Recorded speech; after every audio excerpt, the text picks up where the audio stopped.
We're going to see some magic today? Oh, absolutely. If you know I'm going to theme parks, it's because I'm going for a roller coaster ride, which is exactly what we're going to have today. I'm sure from what we've seen thus far in the ALGS Pro League, it's been insane. A lot of unexpected twists, and I'm sure there's going to be more of those today.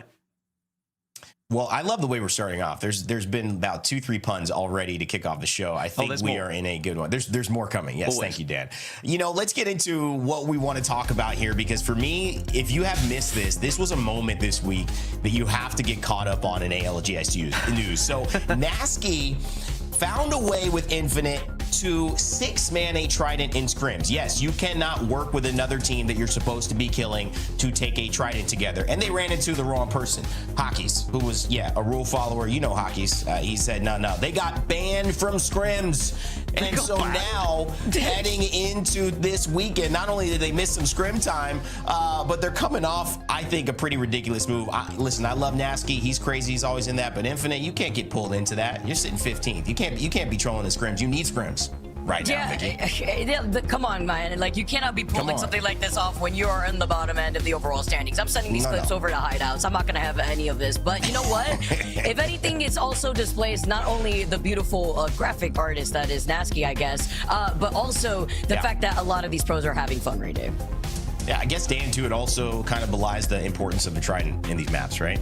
Yeah, I mean, the Trident, it's been tried and tested throughout the ALGS history. When it got introduced, it was a little bit of a meme. It was certainly a little bit of a difficult thing to ride at times. You were just so vulnerable. You get absolutely destroyed. You get shredded. And then we started to have the ability to put legend abilities onto it, so you could bubble yourself. They also added extra little bit of armor as well, so you took less damage. And now it's almost essential on maps like Olympus and Stormpoint. Without it, you feel naked. You feel disgusting. Like, how am I supposed to rotate around the map? But with it, you feel untouchable, and it really has defined some of these maps.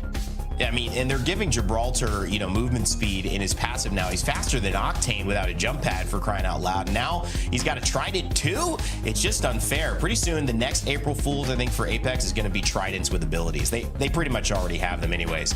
Gibraltar, Watson, and Caustic, these are good examples of characters that excel when being able to use a Trident to get to zone quickly. It's kind of like how Valkyrie solves that problem. In match day 1 a few weeks back, we actually saw Gamin Gladiators put this to the test, Vicky. They took Mill, which generally not the type of spot that's going to allow you to rotate to a southern zone very quickly, except for the fact that it is, because there's a Trident that always lands there.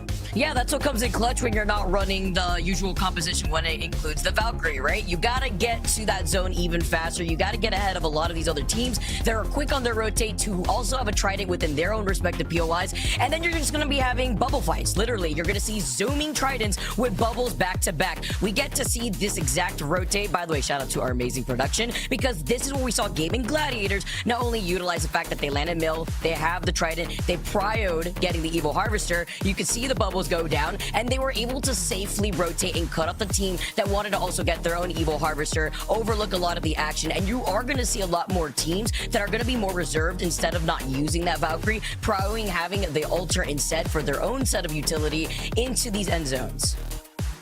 Yeah, that is a good point, Dan. I mean, the Valkyrie is clearly the way that we've seen, Gibraltar Caustic get in, but the Trident, when you have it, why not use it? It allows you to take a different character like the Altar, which in most cases and points is going to give you more flexibility in that end zone. Yeah, and I like the way that, back in the day, you used to have to bubble yourself to hit a survey beacon. Now we're bubbling ourselves to hit harvesters as well, because they're so important and integral to build up that Evo. But you can see GG, positioning-wise, they were able to get that early zone read, use the Trident to bully their way through the entire map, and then they found themselves pretty much dead center, wait for the circle to come in. I think they finished 4th in the end, so it wasn't exactly like they go on to win, but from that position where you could definitely be held out, you could be out-rotated, you could be held in that spot, they did very well to get into this final circle, and it just shows how powerful that Trident is to be able to bully your way through. Yeah, beautiful stuff here. Gaming Gladiators are a little bit of a run. I've been talking about them. This is a team you need to pay attention to. They had a tough last year after the year before going to a lot of our earlier events and lands thinking they should be the winners from EMEA. They had a slump. They're back. It feels like they found some rhythm. I love Zane's addition to that team. Blast and Lufka trying to really find that pacing that is really working. And Dan, you kind of mentioned this. it's been in EMEA, particularly some duos that have tried to find that perfect third. And I feel like with our top teams here, as we transition to pot, PRYANIK, hold on, we'll figure that out in a second. But pot for sure, number one. This is a team that is comprised of, you know, Taskmaster and Ozis, guys that have been veterans but have found a way, including Prestis, to figure out the right team composition to be in first place after their first round robin. Yeah, I think there's a lot of players in EMEA in particular who just hadn't quite found the right team. They were trying to find the right third. They were trying to gel, get that chemistry. Doesn't really work.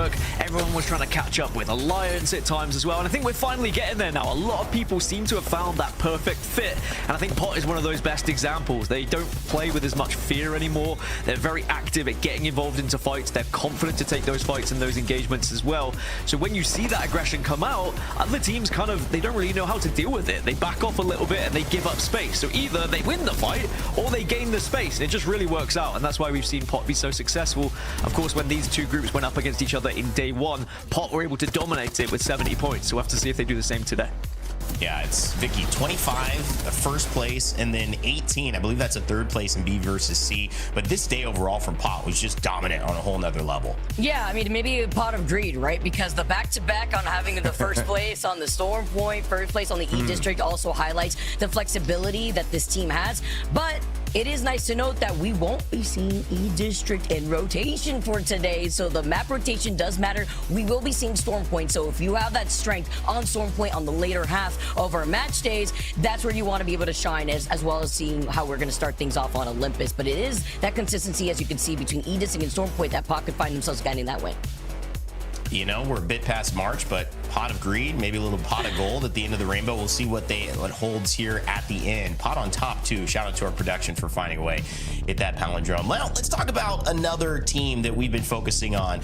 PRYANIK, or is that how you say it? Honestly, you might have heard of us, and I know that it's even escaping some of you here, how to pronounce this name. If you've heard us say one way or the other way, let's find out from the team itself how exactly this top performer is pronounced. Next time, when you're trying to pronounce it, you can go PRYANIK, like a little bit smoother. PRYANIK, something like that. You can try that again. PRYANIK. Yeah, something like PRYANIK, something like that. PRYANIK. I mean, it felt like they were in like a school lesson, like when they were in when they're 12 years old, just trying to follow the teacher. But yeah, it's the smoothness of it. PRYANIK. PRYANIK. Okay, so say it with me. PRYANIK. He said it's all right. Vicky, you know, this is going to be now our new mini game. Can we hype cast PRYANIK smoothly, even though you're trying to elevate your tone? That's going to be the test.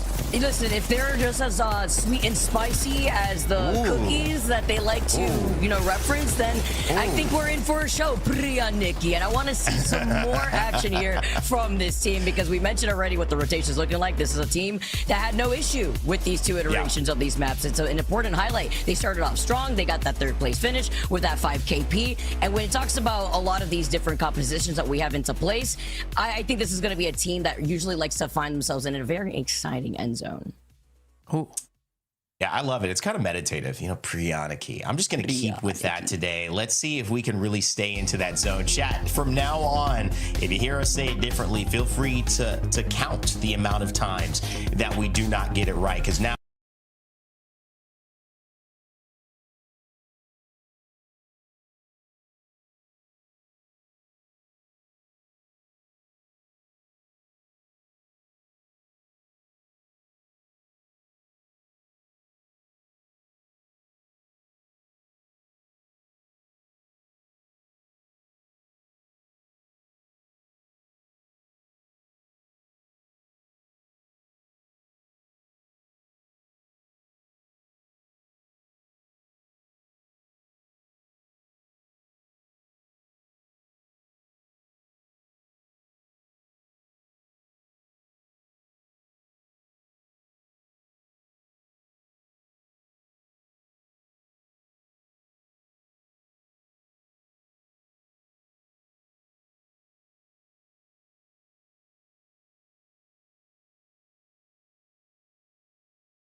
Don't really know how you would think that's literally anything else. The song, they said Pedro about 14 fucking thousand times.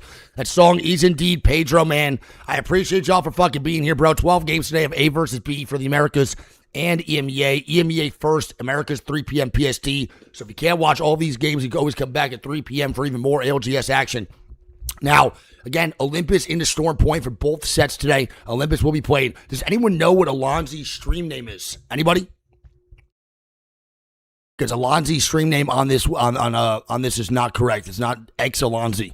Is there a mistake in this, dude? X Alonzi Twitch might be wrong. What is the actual one? I'm not too sure. I'm finding out right now for you, Force. I have no idea. Anyone know? If someone has the recon, that'd be fan-fucking-tastic. That'd be great to see because Alonzi's a hell of a player. I just don't know if Alonzi's going to be streaming. I believe he did the last couple times, but I'm not 100% positive. Oh, it's just Alonzi, no X? Okay. So Alonzi with no X. One sec, I'll do that real quick. I can add him on in, I think. Right? Yes, sir. All right, well, there we go. Game 1 through 3 on Olympus. Oh, boy. Don't forget, we got a lot of top squads battling it out on the leaderboard today. A couple teams that really need to get active in order to fucking be in the race for qualification. Don't forget, this is an extremely important Pro League split. We are fighting for 9 spots here over at EMEA for EWC. This is extremely, extremely important to understand that right now, bro, this is going to be our 3rd set for all these squads. If you play bad here on your 3rd set, there's a really good chance that you only have 3 weeks right now to get into that top 9 if you can even qualify for regional finals for that 7th week. This is pretty fucking important to understand. Let's lock the fuck on in. We'll see what teams rise to the occasion and which teams falter one more time. Hardeki is not live, so we'll put Impulse in the mix instead, and we'll go from there. Game number 1 over here on goddamn Olympus. Let's do this shit. King Cat.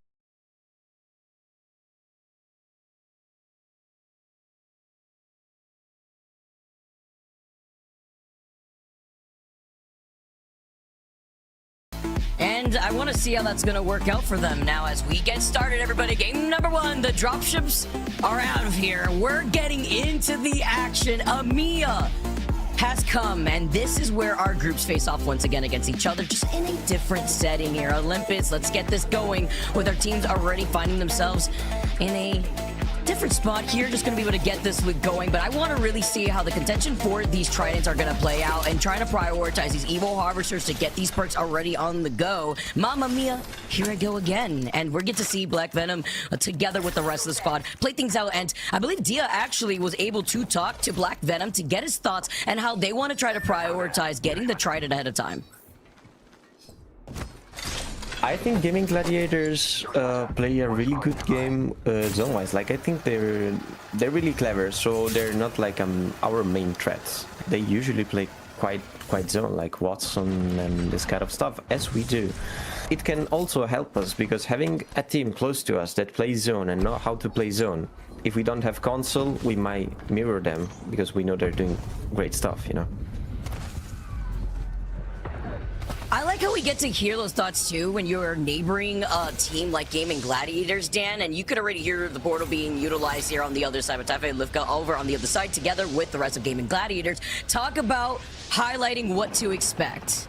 Yeah, I mean, GG, we know how they move, but you can already see Black Venom's gone down in the kill feed. So it is going to be a difficult start for the Mamma Mia. They might have shadowed, but they may have shadowed themselves into a bunch of trouble already to kick us off here. They've got to be very careful, unless somehow, some way, they can pull this one off. They're maybe broken-hearted, though, unless Mask can pull this off with the double Mozips. He does have that purple choke, though. He's playing around the knockdown shield, and Pot are eliminated. But with the 3P coming in and Gaming Gladiators just looking on ahead, they were the ones that were able to get that first initial knock. Our E45 goes burr, and Mamma Mia being the next team to go out in this lobby. Yeah, so they said it's nice to follow GG's footsteps. Well, sadly, GG had their number on that one, able to get the third party already down to 18 squads. A lot of these positions up towards the north side of Rift are being fought for at the moment because they're going to be very valuable as this zone continues to shift further and further north. Matafe's very weak at the moment. Kashira's gone down as well. So you can see a lot of fights breaking out here. Whether it be in the form of the Mad Maggie, the slam down here, Matafe's literally won, but he's going to be able to pop the Phoenix kit just in time. Texington with the alternator and a dream.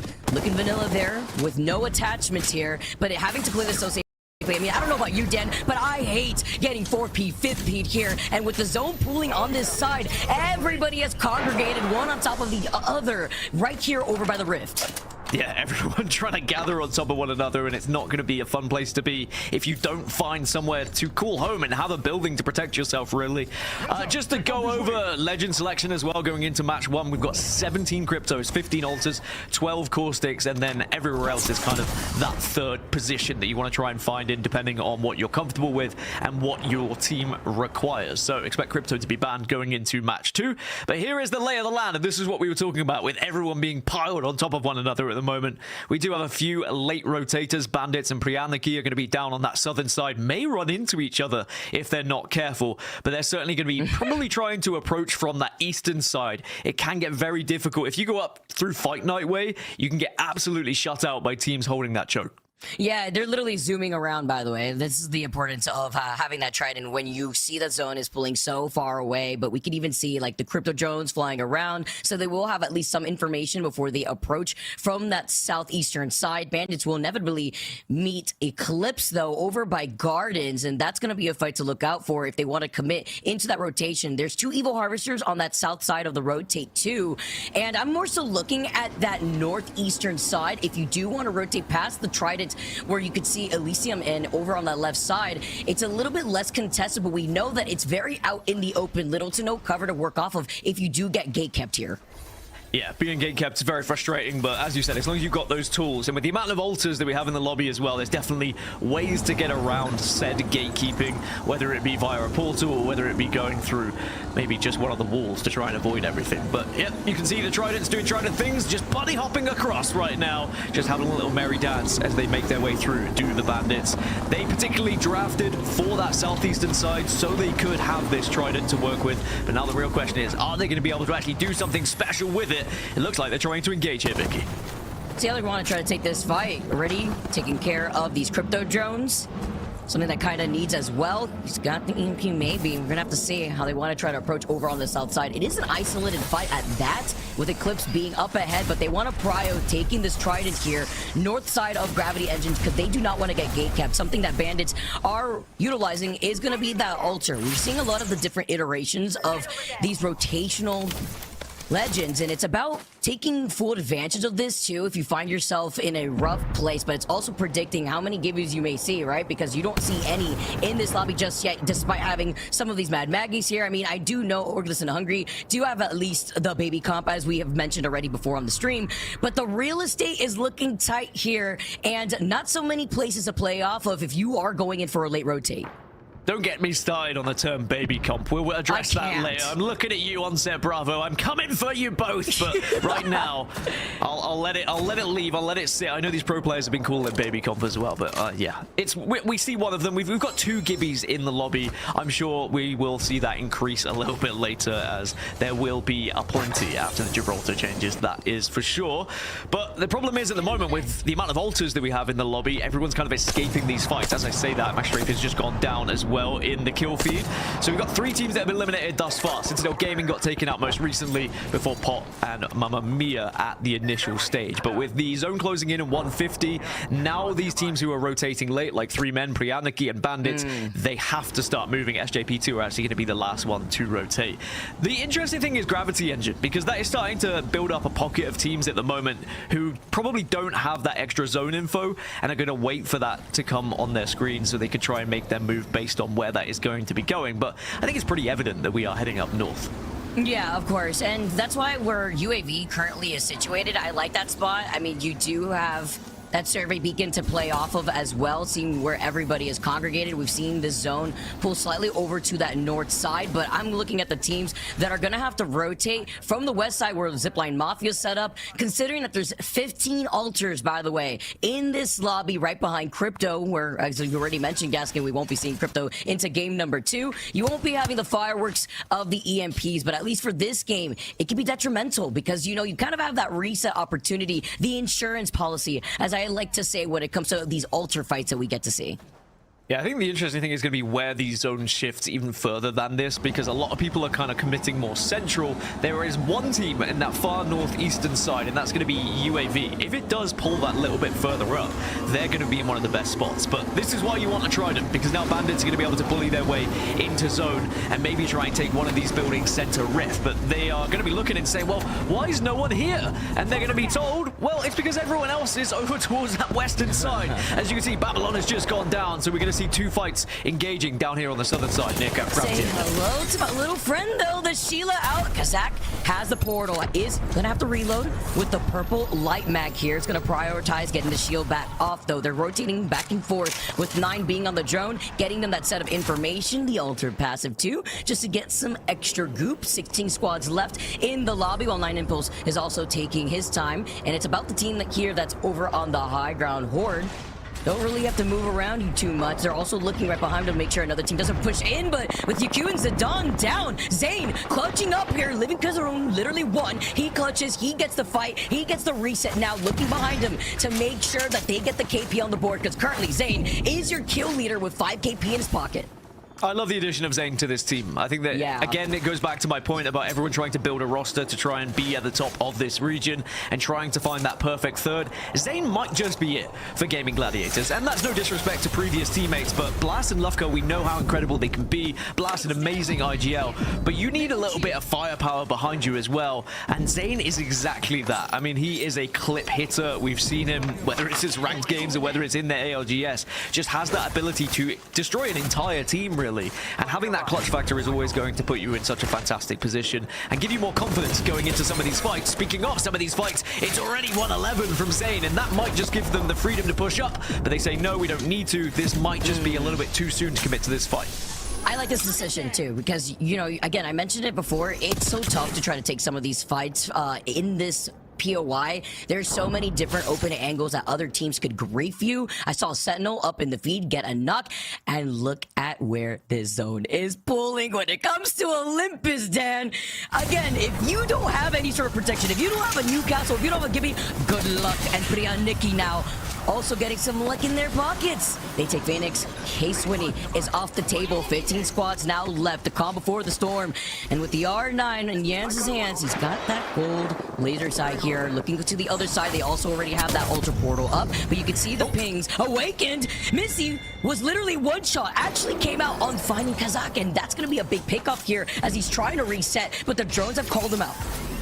Yeah, sometimes it's about just trying to pick up any points where possible. Doesn't have the banners at the moment either, so it's about just surviving here. Has got to top 15, have got that one extra placement point, and of course that kill, but now Zane comes through, and that's not the person you want to be having a 1v1 with, as Awakened will be eliminated, as we're down now to 14 squads. Now, with terms of the zone here, Vic, Orgless and Hungry, probably the biggest winners of that zone shift. They were already in the most northern building of these rift sets, and they are now going to be sat almost dead center. Another team that will be benefiting from it, the Horde on the northern side as well, but we're going to check back down to the southern side where I said there was a bit of a kerfuffle happening at Gravity Engine, but it looks like Havoc Legends are going to be on the northern side of it, so they're going to be holding out ECLIPSE right now. I would hate to be in this situation too if you have no rotational opportunities here. Havoc waiting on the other side of ECLIPSE, so Maiden Heaven could easily 3P this. They don't want to overextend and give up their space, but they have the Crypto Drone, so they'll have that set of information if they do want to get this KP or even grief with the EMPs. I love it. Being able to TP right through the other side. Thanks to the altar, the Hemlock has also just been music to my ears. Getting to see it play out, getting the assist and that knock. The information from the from the Crypto Drone is going to come in as Kings is looking at Psalm and over on the backside. But do they want to take this fight with Zenetta coming in from the back? Yeah, I was going to say there's two teams that are kind of hearing all this commotion and are going to get involved as well. So Havoc Legends, despite the fact they were holding, now they're going to be put under pressure. Maiden Heaven are starting to join this fight. SJP2 also looking towards it as well. So Havoc Legends looks like it's going to be the end for them shortly. Just the one player left on the core stick, hoping to survive. But in the end, ECLIPSE will get the better of them because of the collapse in the sandwich that we just saw. So ECLIPSE might have the chance to reset. This is what I was afraid of, right? If you try to overextend here, you give up your space. This just was free real estate for SJP2 to just walk up and also grief the teams that try to fully collapse. Gaming Gladiators, though, have that reset button, so they get to go all the way back, still maintaining themselves as a 3-man, but they will have to eventually move into where Orgless and Hungry are situated. And currently seeing where Kings is, having to pop that shield bat and even get the res though. He's trying to overextend, trying to prevent SJP2 from moving in, but Denze, he's RE45 shot stand, have just been singing in the lobby. Seven though, he clutches here over to the other side, but even though that player was one shot from Eclipse, the 3P comes in and they profit. All of that for nothing. It's Heavener that come through in the end to clean up all of the pieces. There was a fantastic effort for the likes of Eclipse. I mean, one of their players was throwing out meds like they were Oprah. They were like, you have a bat, you have a bat, you have a med, you have a med. But in the end, they didn't get given the time. But alas, they are dead. And now we find ourselves to the last 10 squads here. So 2 placement points guaranteed for everyone still alive. Lights being absolutely bombarded by everyone. Not literally, of course. No Gibby bombardments coming out just yet. But he will be able to survive. And look at the position they find themselves here, Bandits. They can walk into zone, but they are just outside of it. As I've said, Orgless and Hungry, GG, and the Horde are the 3 teams in the best spots right now. Orgless and Hungry playing that maybe composition. We'll be able to bunker down and look at the action here with Bandits, Henchmen, sending out the Nox grenade here. Blue Mag in that R9, and with Light needing some help, kinda with the wingman shots. 1, 2, he finds 2 Nox here, and it's about the reset. If they can try to get Light, he needs to try to enable and give him some backup. Uchaku takes him to the high ground. He's got the Mozims in hand, and he gets the knock onto Light again. Henchman in some trouble as he's forced to pop this shield back, but they look on ahead, and they have the ring closing at their backs. Yeah, this fight is isolated, but I don't know if either team are really going to come out very healthy, because now actually Blessed have heard what's happening. They're pushing them way towards it, and whoever survives this, yeah, it's just going to get absolutely deleted by Blessed. So both Bandits and UAV get shut down, so they tried to hold that northeastern side, but in the end, they were the detriment of one another by stalling that fight for the amount of time they did. So that means we've got 8 squads now left. As I say, that DSK get eliminated, so we're down to just 7. Zipline, Mafia, Orgless, and Hungry, and Heavener are all within the same building, just trying to utilize these Newcastle walls at the moment to try and stay alive. Blessed have the entire southeast. PRYANIK have been able to find their way all the way to the northwest, actually. And then, as I said, Gaming Gladiators and Horde still alive on the northern side. And it's going to be tough, too, to try to rotate into where this zone is pulling towards, where the Horde were actually able to go in from that high ground, rotate from the north side. Crypto drones about the skies are congested. PRYANIK having to see how they're going to be able to get around this wall while everybody is just focused on trying to get into that next zone. It's the calm before the storm, because Blessed will be rotating from that southeastern side, uncontested for now, and Orgless and Hungry versus Heavener. IQon is going to try to at least suppress them, but PRYANIK, Yans having that altar, could come in clutch in trying to go in for these later rotates.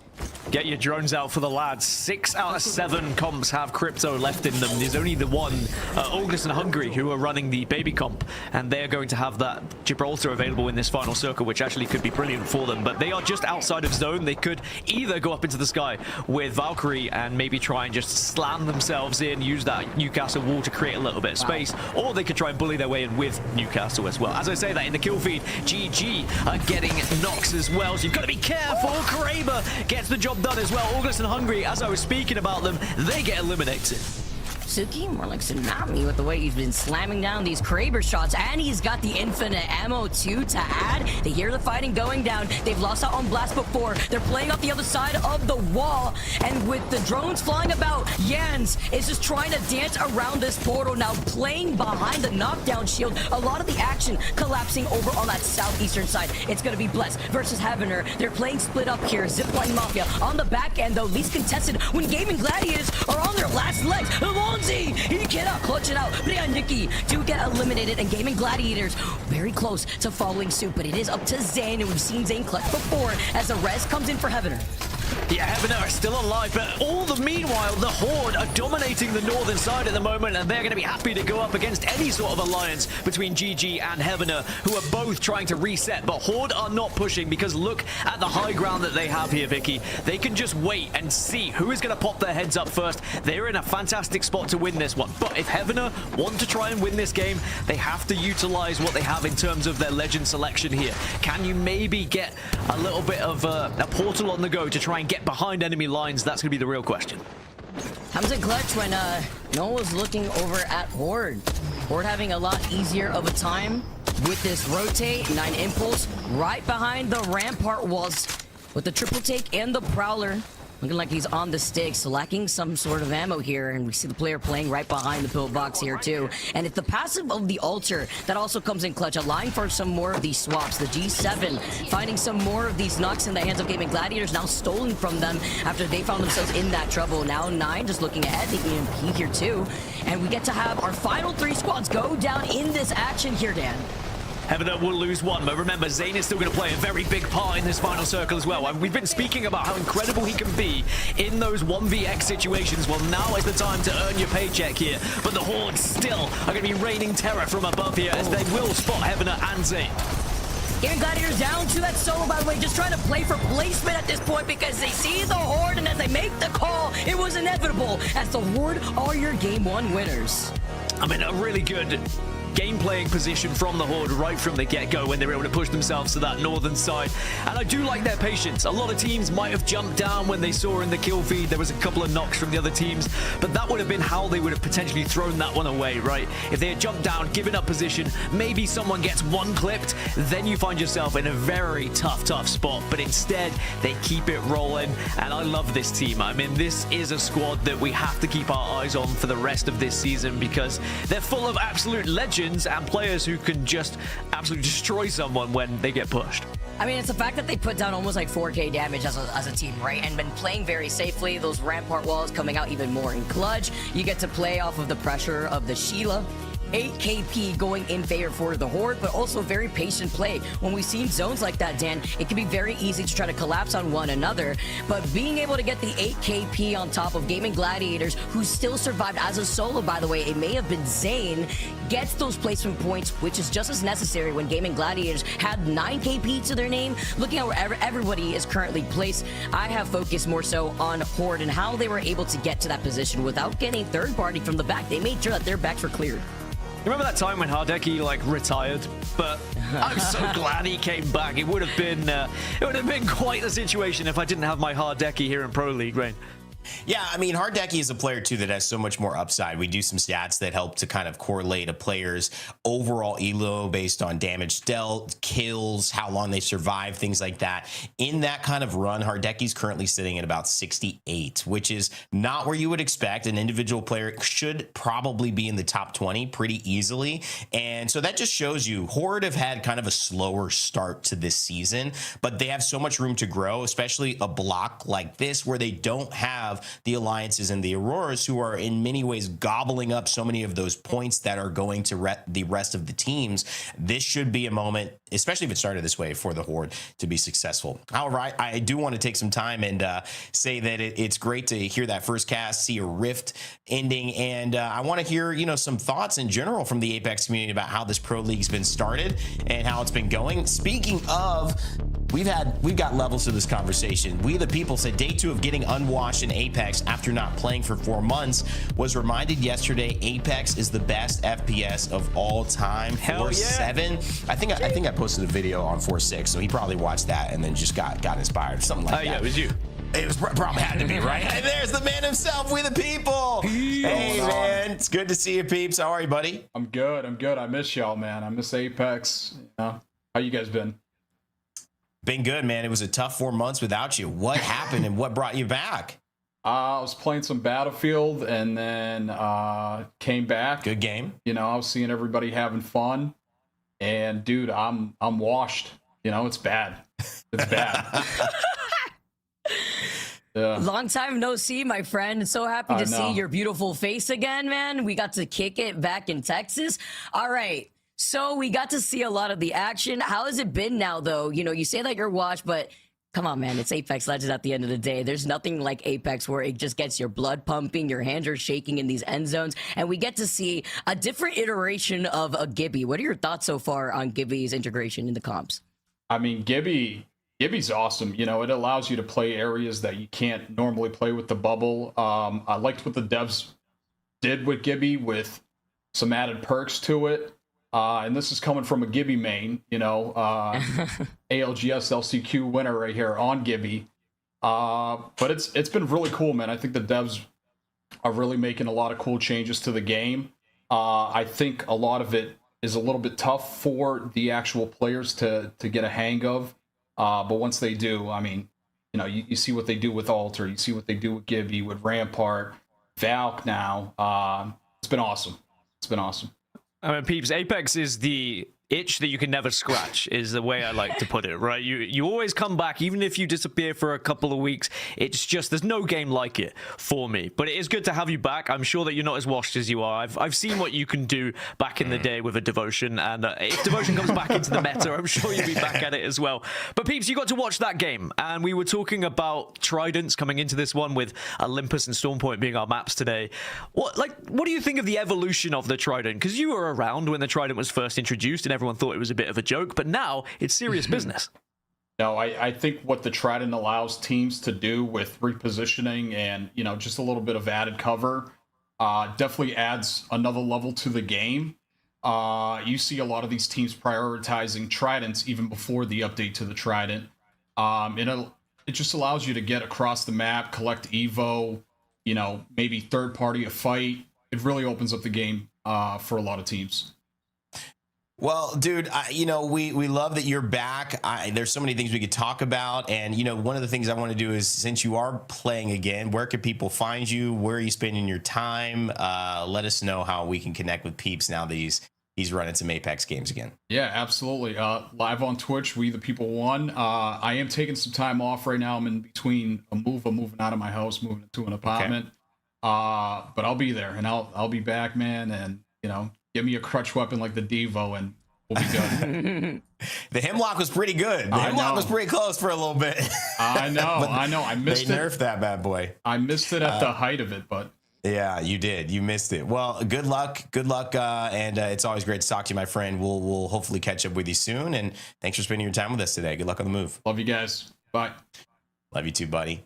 Going to find a new apartment. Apartment. I was going to say. I wanted to clarify. What was that word? Apartment. Apartment.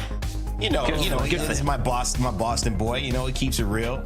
Guys, we're going to jump back into some maps here. I mean, I have a little bit of time with you, but I'm going to send it to your game real quick. After one on Olympus, how we feeling going into match 2?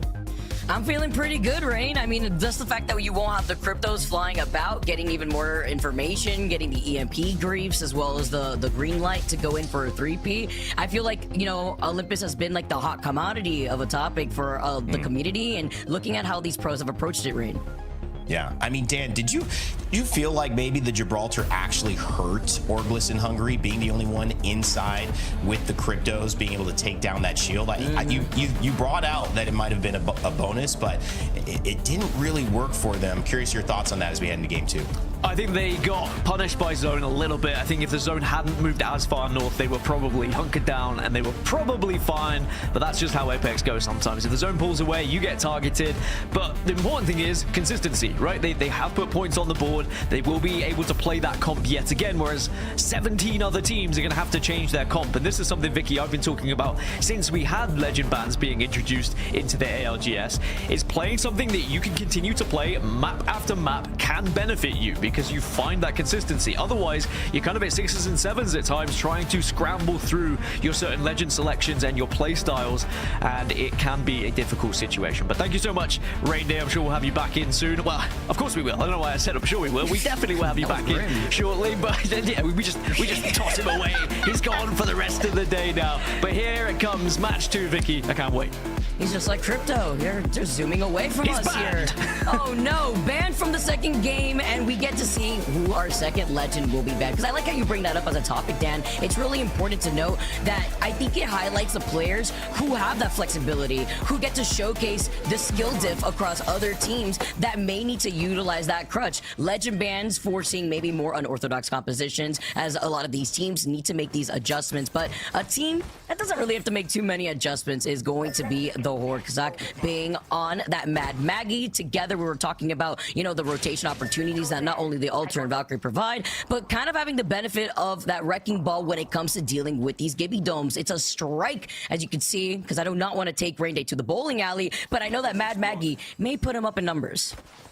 And I was interested to see how these bans went down as well on Olympus, whether we would see Alter disappear in match 2, because we've certainly seen the scenario in match 2. If Alter doesn't get banned, somehow, some way, she can survive throughout the entirety of this series, depending on which region it is as well. I think it was APAC South on Olympus into Stormpoint, where we were able to see her get all the way to match 6. So this one was a very important one to see if she got banned, and she is going to be banned, because we have 13 Alters in the lobby. Mad Maggie also up there with 8. Then you've got Watsons, Caustics, Newcastles, Gibraltars, Valkyries. You've got plenty. You've got every legend that you can possibly want really in this lobby. There is all of the utility that you would need, but it's going to be situational. And that's one of the most fun things, I think, about Apex Legends. If you're new to Apex Legends, firstly, welcome. But secondly, you're always wondering, like, you know, what legend do I play in the next game? Because you'll go into one game, you'll get absolutely destroyed by, like, a lifeline. You're like, okay, I need a lifeline on my team. Then you'll play lifeline. Won't work out for you because you won't be in that exact scenario.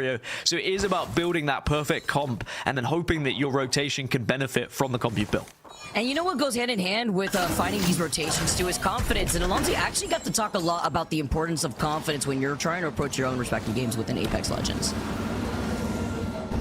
We were not afraid of the other teams. We were not afraid to play our game. And you can see that the lobby is so, like, afraid of each other. We were not afraid about it because we had the experience from the PSQ. Basically, the things that we're working on right now, we need to deathball after we get the free knock, because this is the one small thing that cost us getting, like, first place against Aurora. This is, like, unimaginable. Yeah.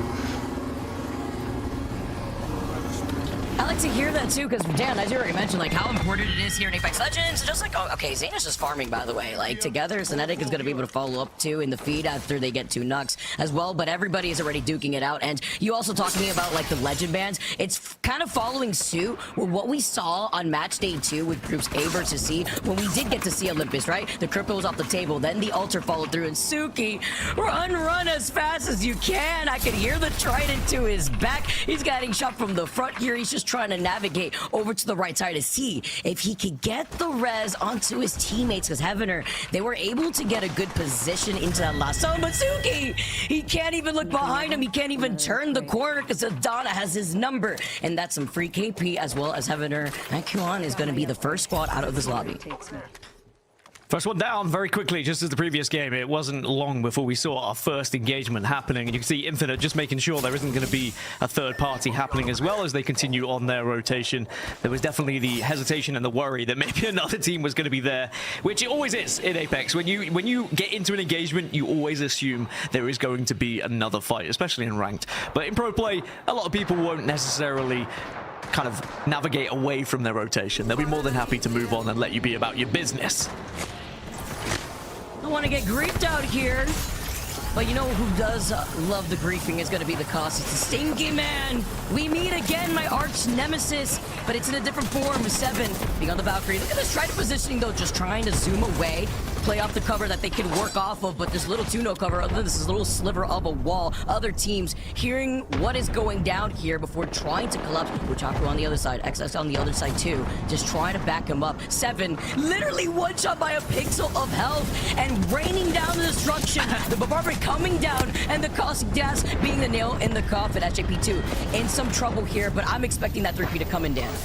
When you're a slither of health like that, you're like, please, just let me get this heal off. And then you see a caustic barrel and you're like, oh crap, this ain't gonna happen. We are definitely going down. But you can see the last remaining player is gonna be able to potentially use this knockdown shield. Maybe can try and go for a revive. Yujako is gonna try and get a barrel onto them, but oh, there's gonna be another team that's gonna be there from above. Never mind, SJP2 will be eliminated then. So UAV didn't have to do the final business in the end. They were helped out. But now they do find themselves in quite the position. It is gonna be in zone. They are going to be able to hold this. They've utilized the trident to a very strange but important way to do so, using it as cover. But we'll have to see how it goes down later on, whether they kind of get locked in that spot. And when we talk about utilizing the trident, you could use it for some extra cover, not only just for the rotates here. It goes hand in hand when you got a caustic. I can't wait for everyone to see where the zone's pulling, because I'm very familiar with the zone within my own respective rank games here, and it's going to really go towards something that we've seen before at LAN, Dan, who has control over over on that platform, who gets overzealous if they want to overextend from a great positioning, but it's also about the teams that are playing a lot more bunkered down, whether it be with a Rampart, having the Newcastle, the Gibby on top of it all. We see more of these rotates come in though, and the zone is pulling to what I like to call the don't pull up zone on the outskirts of Hammond Labs. DSK, also with G-Dolphin here, as a full squad to note, by the way, is on that Seer. Saga's just trying to get even more pressure in with this Hemlock. Just being able to hear how crazy the Hemlock has been and being able to feel it out has just been on another level, even with the nerf before sliding in, just trying to avoid their own Bangalore ultimate. It's just about getting up on the high ground here, getting that information with the exhibit here. K-Swinny, it's a trade for trade in terms of almost cracking out on that shield, but Missy has to dive down. Does dive down and just about survives as well. I was a little bit worried a bombardment was going to catch their backside, but they are able to get inside and can survive. So DSK considering pushing this one. Yeah, it looks like they want to be aggressive. Maggie Ball had come out, and now they are going to full-on send this one. But you've got to try and get the right angle. If you commit on your own here, then you might find yourself getting absolutely deleted as you drop. So it has to be planned. And because there's other teams also spraying from the top, I think they're going to have to back away from this, because here comes Zipline Mafia. And they heard the fight from Turbine. They've answered the call, but they don't want to overextend because they don't want to get grief themselves. They could have rotate priority if they go up the bridge to their backs. And in the distance over by the States, Havoc Legends hear the fight. They had a beacon over there, and they have the alter TP reset, as Zipline Mafia will be able to see if this is a safe fight to take. See G-Dolphin backing away too, and the rest of Week Q also trying to know if there's going to be a 3P in the distance. So all these teams just completely disengage and are trying to prio the rotate, because in the distance you have 3 men. Awaken still holding on to that building. Zipline Mafia now backing away. Is this going to be enough time though, as they are going to be able to zip out together with the Valkyrie, because Pot are waiting for them in Turbine. They're just 3 men, 3 simple men. And you have to see what they're going to be able to do from this northwestern side, because DSK are now going to be right behind them.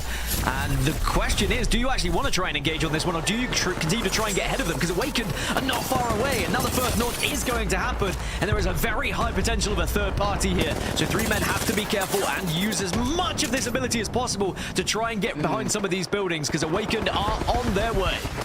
3 men have turned into 2 men here. They don't want to go down into 1 man. And with the 3P and the 4P on its way, Missy gets the next knock. This has to be a quick fight. Hasta la vista to DSK. No Trident shenanigans here. They get eliminated in 18th. And there is that next team coming up shortly right behind their backs alongside that ring closing in. Pot do manage to get the res too onto Prestis, but with all these teams now seeing the situation, they're just completely disengaging. 3 men have been able to reset though, it seems, and utilizing that alter TP comes in clutch if they do manage to get that 1 player up.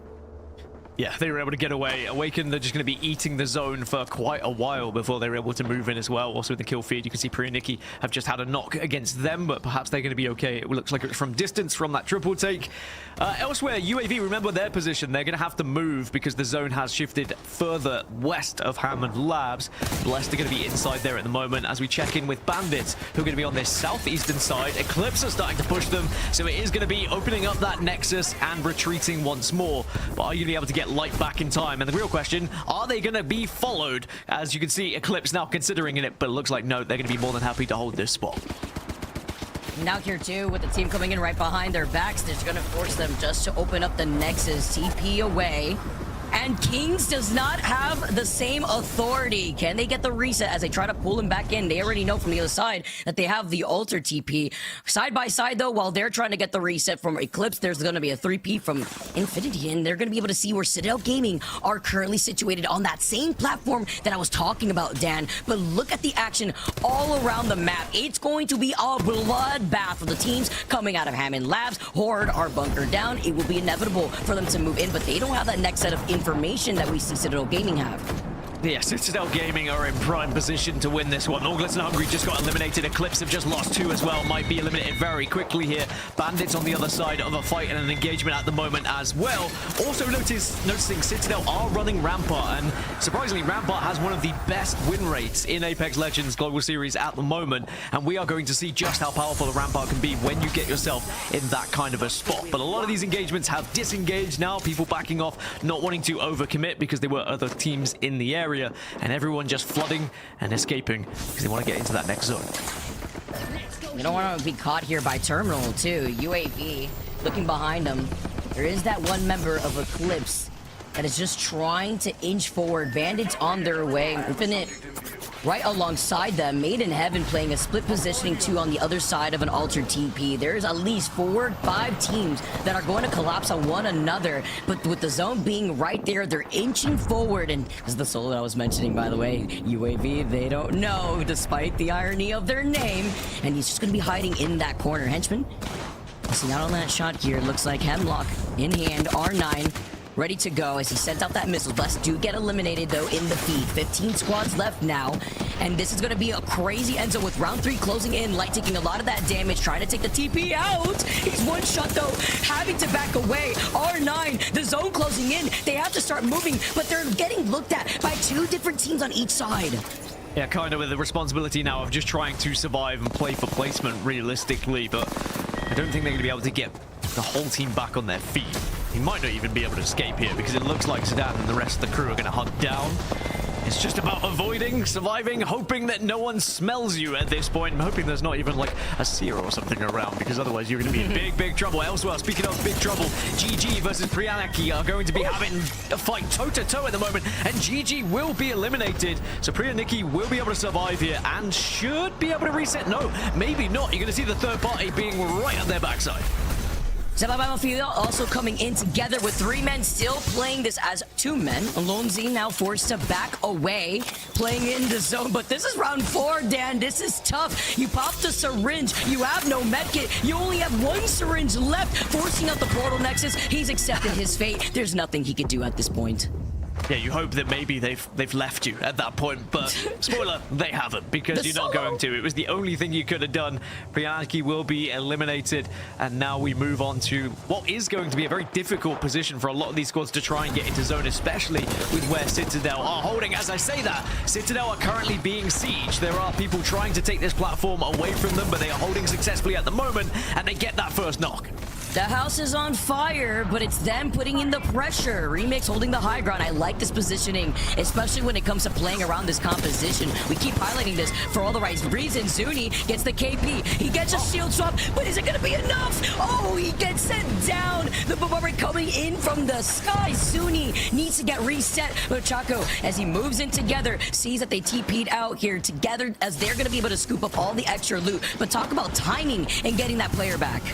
I mean, you saw the barrels being tossed towards him as well. He was in flames. He was being shot by every Hemlock on the map. Breach charge, but just about gets the portal away. So good response there from Citadel to make sure that they stay up as a 3, because otherwise they may not have had the success going into this final zone, because they are in one of the prime positions. That being said, zone is going to continue to shift a little bit further north. Hot are in a fantastic spot. Zipline Mafia also position themselves well here as 2 men still causing havoc as a duo at the moment, really manipulating the map in their favor, finding these positions to destroy anyone who's going to be in their wake. And again, as a duo for so long, right? Abalon's having to be careful with Zidane closing in on his back. They've lost out on that second player here. Missy moving up, but the third party is waiting and prowling to jump.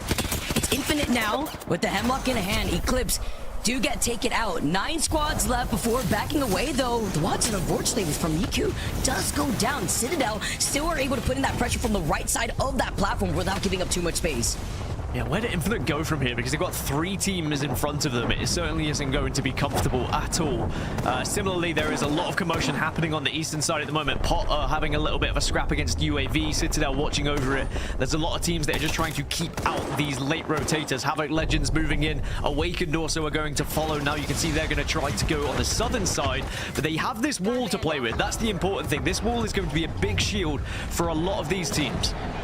And they have the baby comp on the other side if they want to be able to reposition just as quickly once they're forced to move in. But it's about looking at Zipline Mafia that are looking to gatekeep not only Havoc Legends, but Awaken. Made in Heaven, down still, has a solo of their time. They're looking behind him from Pod. Citadel, though, are going to be able to play around this portal. Craver in hand, 2 shots left. He shoots the barrier, though. Zuni, can he get this last shot off? He has to be able to find just a pixel of that head, but they hear the fighting going down right below them. They do not want to get kidnapped. I hear the portals from this right side here. 4 KP in the pocket of Zuni. And now Citadel would have been in such a good position had the zone just been a little bit further south, ending towards this platform, but you can see how it moves that further bit north. And actually now they're going to be in a little bit of trouble trying to escape. They don't have Gibby, they're going to have to use the Newcastle wall, and that final Clxver shot is whiffed. So now it's just going to be the one gun available for him, as we see Havoc Legends eliminated, as we're down now to just 7 squads as they all move into this final zone. Final zone's gonna be crazy with the Cossacks that are still alive here. Pot, UAV, and Zipline Mafia Awaken now move up for the attack. They're looking at Zipline Mafia, taking a split angle. Gets the one clip here too. See the Clxver shots in the feed onto Presses here. And Zipline Mafia though, after they lost some of their shield, it's a trade for trade. The Newcastle's gonna be able to prioritize that res. Something different that unfortunately Awaken here get to rely on. Zipline Mafia get eliminated, and they've cleared this northern side. And everybody, by the way, Dan, are currently fighting by this platform, so they just get to walk up for free. Yeah, Awakened in one of the best positions now. They've been able to flip this map in their favor. There's still a solo in pot on the northeast that might be able to disrupt things, but this southern side, boy, is it ugly. And actually, if Awakened put themselves in a position to just watch over this fight, they might be able to really manipulate it in their favor as well. Just being able to poke damage and encourage these fights from happening. Citadel Gaming still alive though. Infinite are going to be their biggest trouble. You can see the shots coming out. Citadel are going to be able to apply that pressure, but now we're going to have to back off slightly because UAV also trying to get involved on this one. Saw the amount of damage that Citadel Gaming has just been able to put down. It's a matter of time before the electrified dome goes down, but no way! They hit his toe, knock it off his foot, and they get the knock before the TP could come out that was put in place for them to reposition on the high ground. So Infinite and Citadel are full 3, as are Awakened, but as for Pot and Made in Heaven, they are solos, but it's a solo Caustic on the side of Pot, a solo Altar on the side of Made in Heaven. They can both affect this endgame in very different ways. I'm sure if you're the Altar, you're going to be dancing around trying to survive, playing for top 3. If you're the Caustic, then you've got to just get that ultimate down and get the gas to try and do as much damage as possible in that endgame. See if you can pick up some KP. But now Citadel Gaming are going to be under pressure here. It's going to be Infinite taking the fight to them, whilst the solos, by the way, aren't joining in on this. And they want to be able to capitalize on getting some free KP too. The Cossack putting them in the Dutch oven. You can hear the Cossack traps getting put down. Gashea, with losing out on Remix, is a big first pickoff. They do not have that res. They do not have that knockdown shield to play off of. Infinite are going to get eliminated. 4 squads left. Pod is still alive. Awakened are currently looking at Citadel Gaming. And Made in Heaven was trying to greet them as a solo. Zuni misses out on the Clxver shot. Gets a quick shield swap, by the way. Is literally dancing on them before trying to find another pick. Here comes another shield swap. Here, Made in Heaven do finally get called out, and it's going to be Awakened, Citadel Gaming, and the soul at his pods. And now Citadel, they go down. Final squad, Awakened, walk up for free after they clear their backs as a full 3-man and take game number 2. I was going cross-eyed trying to keep up with the Void Passages back and forth, but in the end, it is Awakened who come out on top, and we know full well what this squad is capable of, and if they get to LAN, you know they're going to have a lot of support behind them as well, as the likes of K-Swinny always does when they get into that position. But once, speaking of position, once they were on that northern side, Vicky, it was relatively simple for them. They just had to kind of avoid the gunfights and keep an eye on that wall. Of course, with Altar still being in play, there was always going to be the chance a team could portal through. Yeah, and they landed Fight Night, right? So they were able to take a much less contested rotation when it comes to going rather through that bridge, seeing some of the action from a lot of the teams that maybe want to try to take that fight by state. But now, being able to take that fight slowly, utilize the Altar, it came in clutch for Awakened, but I also want to highlight having to take that fight versus Zipline Mafia was even more important. And they, at least on their side, were able to lean into having the Newcastle, the res, and the resets, as well as the displacement that K-Swinny was able to put down. They come out on top, and they got a good amount of KP here. They got 11 KP to their name. Pot, though, is such a whiplash of a team because they went from game number 1 being the first team to go down. Game number 2, they pop off double-digit KP, and they got second place, Dan. I love that photo of Phoenix as well. You could tell full well that he was being serious esports photo, and then the photographer was like, come on, give me a smile, and then they got a little giggle out of him. And alas, we get a nice little giggle photo from him. But that's how the series looks at the moment, with Altar and Crypto banned going into match 3. It's going to be Awakened on top with 26 points, Horde just behind that, and Pot also jumped 14 positions up onto 19 points now. Can they start to find their footing in this series, just as they did when these two groups played each other last time? Certainly starting to heat up here, Vicky. Very difficult to get into some of these zones, but now with Altar disappearing, boy, am I worried about what will happen. You know what I'm not worried about, though? The fact that we have multi-view in action, everyone. Make sure to visit algs.ea.com to set up your own personal multi-view so that way you can follow your favorite teams. Get some tips here for your own gameplay and how a lot of these pros utilize these legends, these rotational comps, and maybe even get creative with your own drawings when you want to try to draw a pathing for some of these rotates, guys. It's been fantastic action all across the board between these two games, but we have a whole lot of games ready for you. Don't go anywhere, guys, because we do have some more action coming to you on the other side here. Game number 3 is Among Us. Red Bull.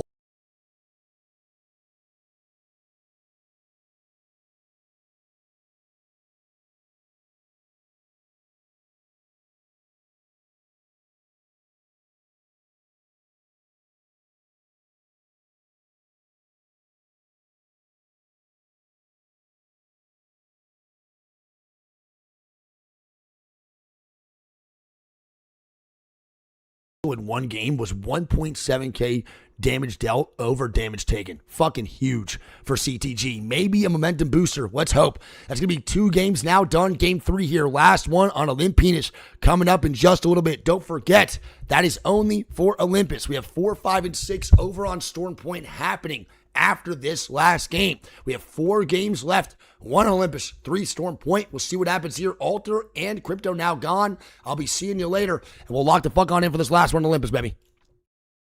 Yo, Gundy, go hard. Thanks for the 3 months of the go, bro. I love you. Dude, honestly, games are looking pretty good, Mello. Gathered here.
Here for this ALGS year. And again, we only have 3 lands. So missing one of these hurts terribly. Like, literally is devastating. You do not want to miss the first.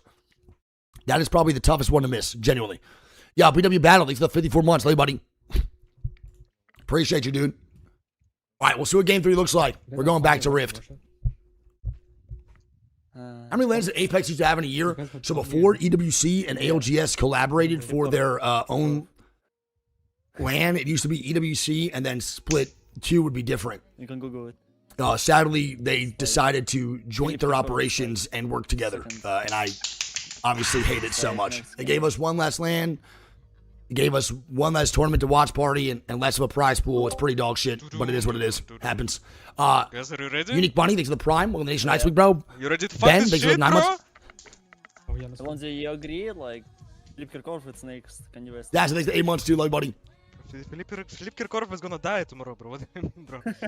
This guy is old as fuck, bro. Said that guy's old as fuck. He's gonna die tomorrow.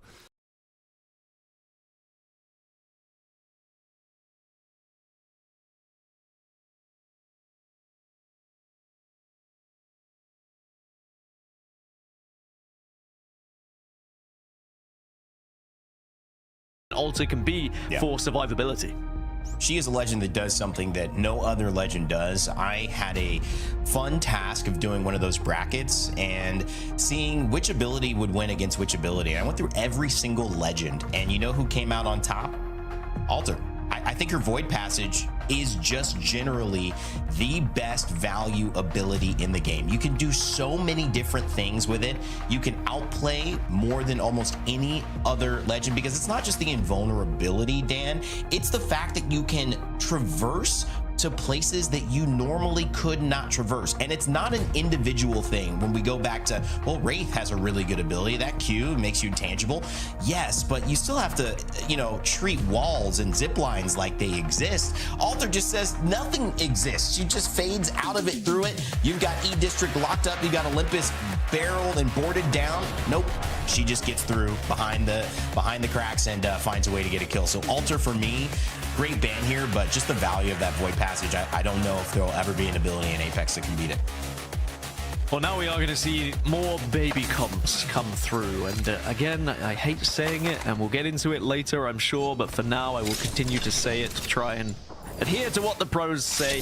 But the baby comp, of course, I'm speaking of Gibraltar, Newcastle, and Valkyrie, as Valkyrie is just able to baby through the other two legends, carry them into the end game, and then plot themselves down for a fantastic shot at trying to win the whole thing. We have 5 of them in the lobby. There's 13 Valkyries to be precise, and Valkyrie is going to be banned going into the next map. Yeah. But now we're going to have a little chance to kind of jump in with Kinda. We had a chat with him before the game. Let's have a listen to see what he thinks about this one. If we have a choice, moving around the other match is our playstyle. Just playing edge and then potentially hitting third ring, and either getting into Godspot or fight for Godspot. That's basically our game plan. If we're playing edge, for that one game we're playing Newcastle, we're gonna be on Newcastle, Gibby, and Valk. So we're not gonna be on Beacon. We're not gonna know third ring, but we'll just go on and Valk from ring 2 to 3, from ring 3 to 4, and so on. Valk is pretty good. Dan obviously trusting the Valkyrie to get them into position, and also, more importantly, trusting when they land that Newcastle and Gibraltar will be able to clean things up. Yeah, I mean, that's the game plan, right? Just Valk in, blind, and hope you can slam down, take position, and get those kills in your favor.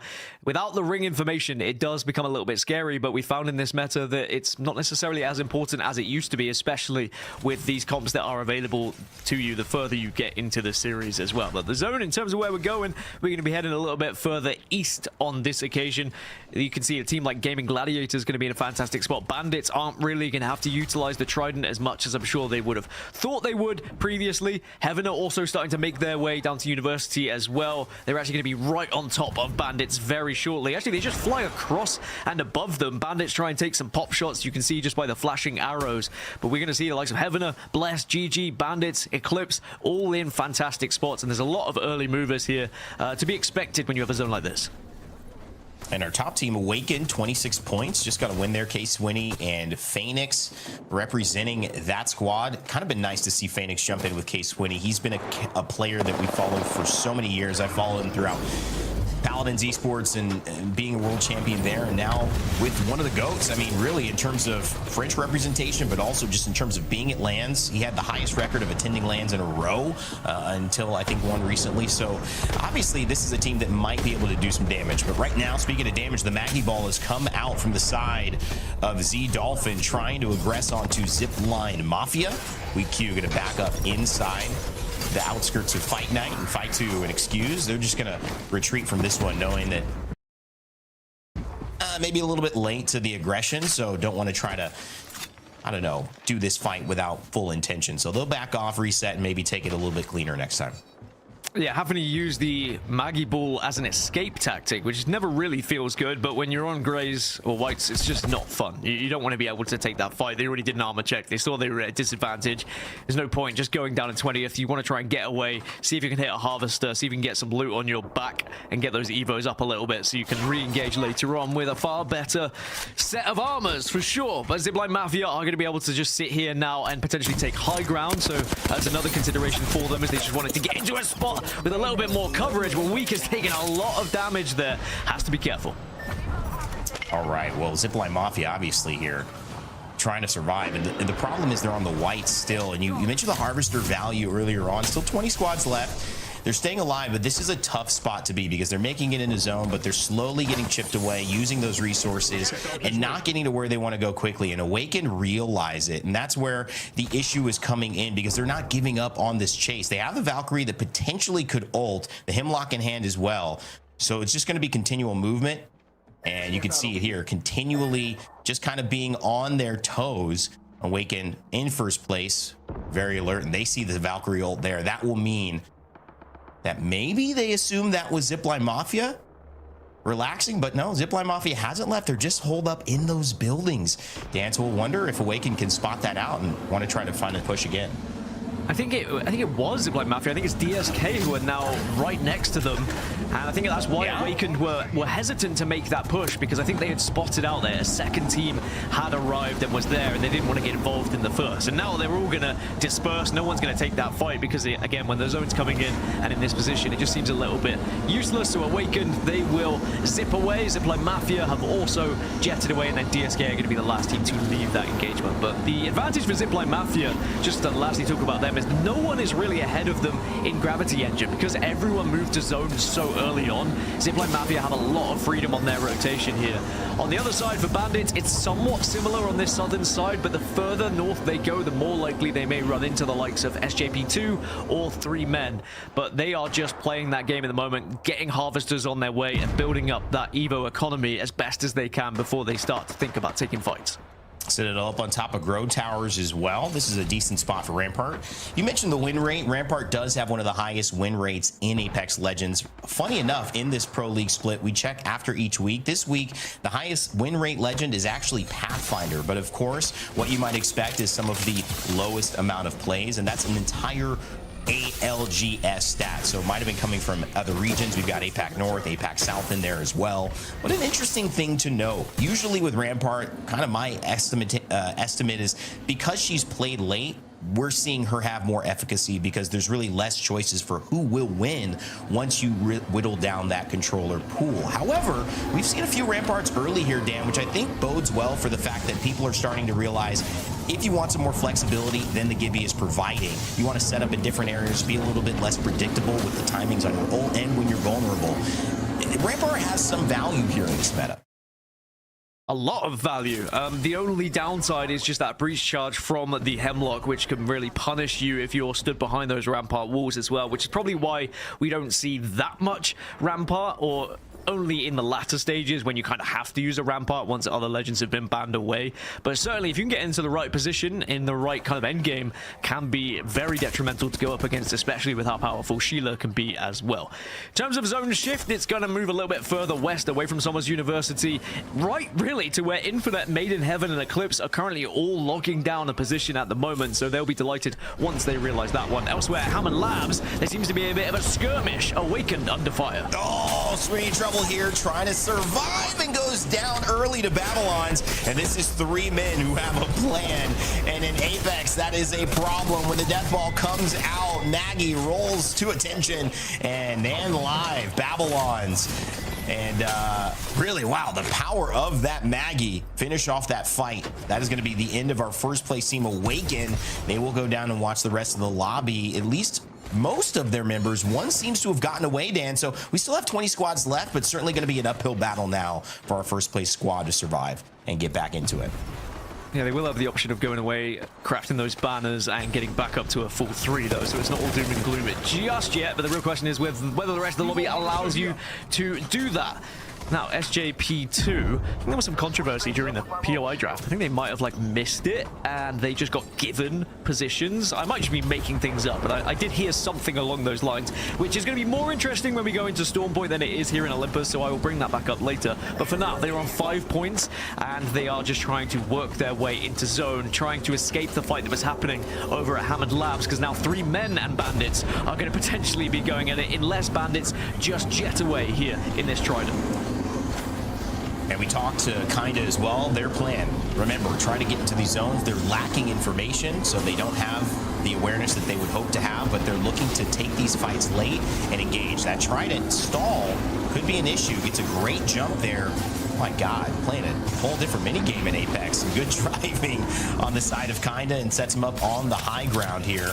And again, just gonna play this late. They do not have the spot in zone already primed up, but it is a team that has some flexibility with the Valkyrie ultimate, so we'll see how they handle that. You can see Babylons and 3 men landing as well. They've already got some KP to their name. Going to take the underside of this kind of area where you can access Rift through the tunnels and see if they can stabilize here. Babylons. Every single time, I can't really resist, and it's an intrusive thought. and now it's going to come out on broadcast. So I'm sorry, everyone. That's the one time I'll do it, and I won't do it again today. Maybe later. But you can see now, Infinite in prime position, Made in Heaven, Eclipse, like they're in the best spot of the game. PRYANIK, they're okay at Solar Array on that western side because they have a few buildings and walls that they can hide behind and create a lot of coverage for themselves as well. The worry for me will be for them pushing that position from the end game, because you're going to have all these teams that are on the southeast also trying to make that move through, which might make them a little bit of a target. But this is going to be a very congested next zone rain day, because everyone is kind of around each other at the moment, but there's a lot of fights that aren't happening. As soon as one starts to engage, it's going to encourage everyone else to start to get involved. Pot will full send themselves dead center here, so now we have another team who find ourselves central position. Yeah, and it's 3 men also getting into an engagement from the low ground, stepping up on high, seeing if they can push a team. Journey and Denze, they're going to back off a little bit alongside 7, throw that electrified Gibby Dome down, and just say, do not even try to pass. Their best Gandalf impression, but it's really not something 3 men want to do. I think they just see the opportunity to bully this team on blue shields while they have 3. And speaking of that, Awaken tried their best. They did stay alive. I was going to mention this, but they've had to crawl all the way into zone from the north, and it seems like Orgless and Hungry, and they're not about that. Sampe, Matafe, and Tax, they're just going to push away, knowing that there's a team behind them now. Even though they weren't quite able to finish it, it'll be a tough climb for Awaken to get back into a good spot. Prepare your skyward dives. Look to the sky, because all of these Valkyrie teams are going to be trying to full-on send themselves as central as they possibly can. DSK have been caught out on their rotation, though.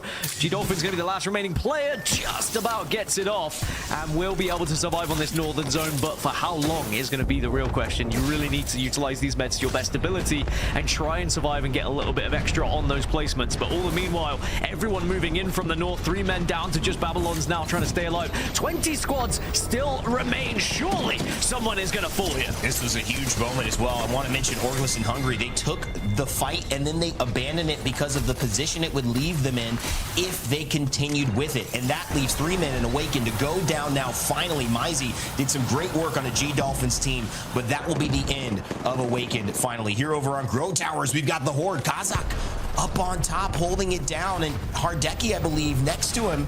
9 Impulse. Down, need the banner. They're fighting as a duo. They're amped up currently, but that's going to run out in just a moment. Another team falls. Mamma Mia eliminated. You said there would be some chaos. That's certainly beginning. This next zone will be even crazier. Seems like maybe right now that duo should be looking to move soon. And yes, they do. Kazakh realizes that it's going to be a 3-man underneath them. Probably going to push them if they feel they ever get the chance. Taxington gets respawned as well, so Orgless and Hungry are going to be back up as a 3, but you can see the kill feed is starting to be lit up now. SJP2 will be eliminated in 17th position. Sadly, they couldn't make that rotation that they were trying. All the meanwhile, the zone is going to actually shift away from the central area where everyone was landing down towards PRYANIK. Wow. So they're going to be in a really solid spot now, and they are going to be rewarded for their patience and waiting as the Horde get eliminated and find themselves down in 16th, so they won't get that extra placement point, sadly. Infinite griefing at the moment from this very advantageous position, but as I said, they will have to move that little bit further south shortly. But for now, it's about trying to pick up KP. You know full well there are going to be teams arriving from the north and the east here that you can potentially use that triple take to full advantage to get some extra points. PRYANIK in a really nice spot. This is something that in Apex, when you get it, you hold on to it. Top 3s, top 4s, got a little bit of the Valkyrie Skyward Dive with the Rampart Riot Drill. That was quite nice. A little bit of damage as they head their way.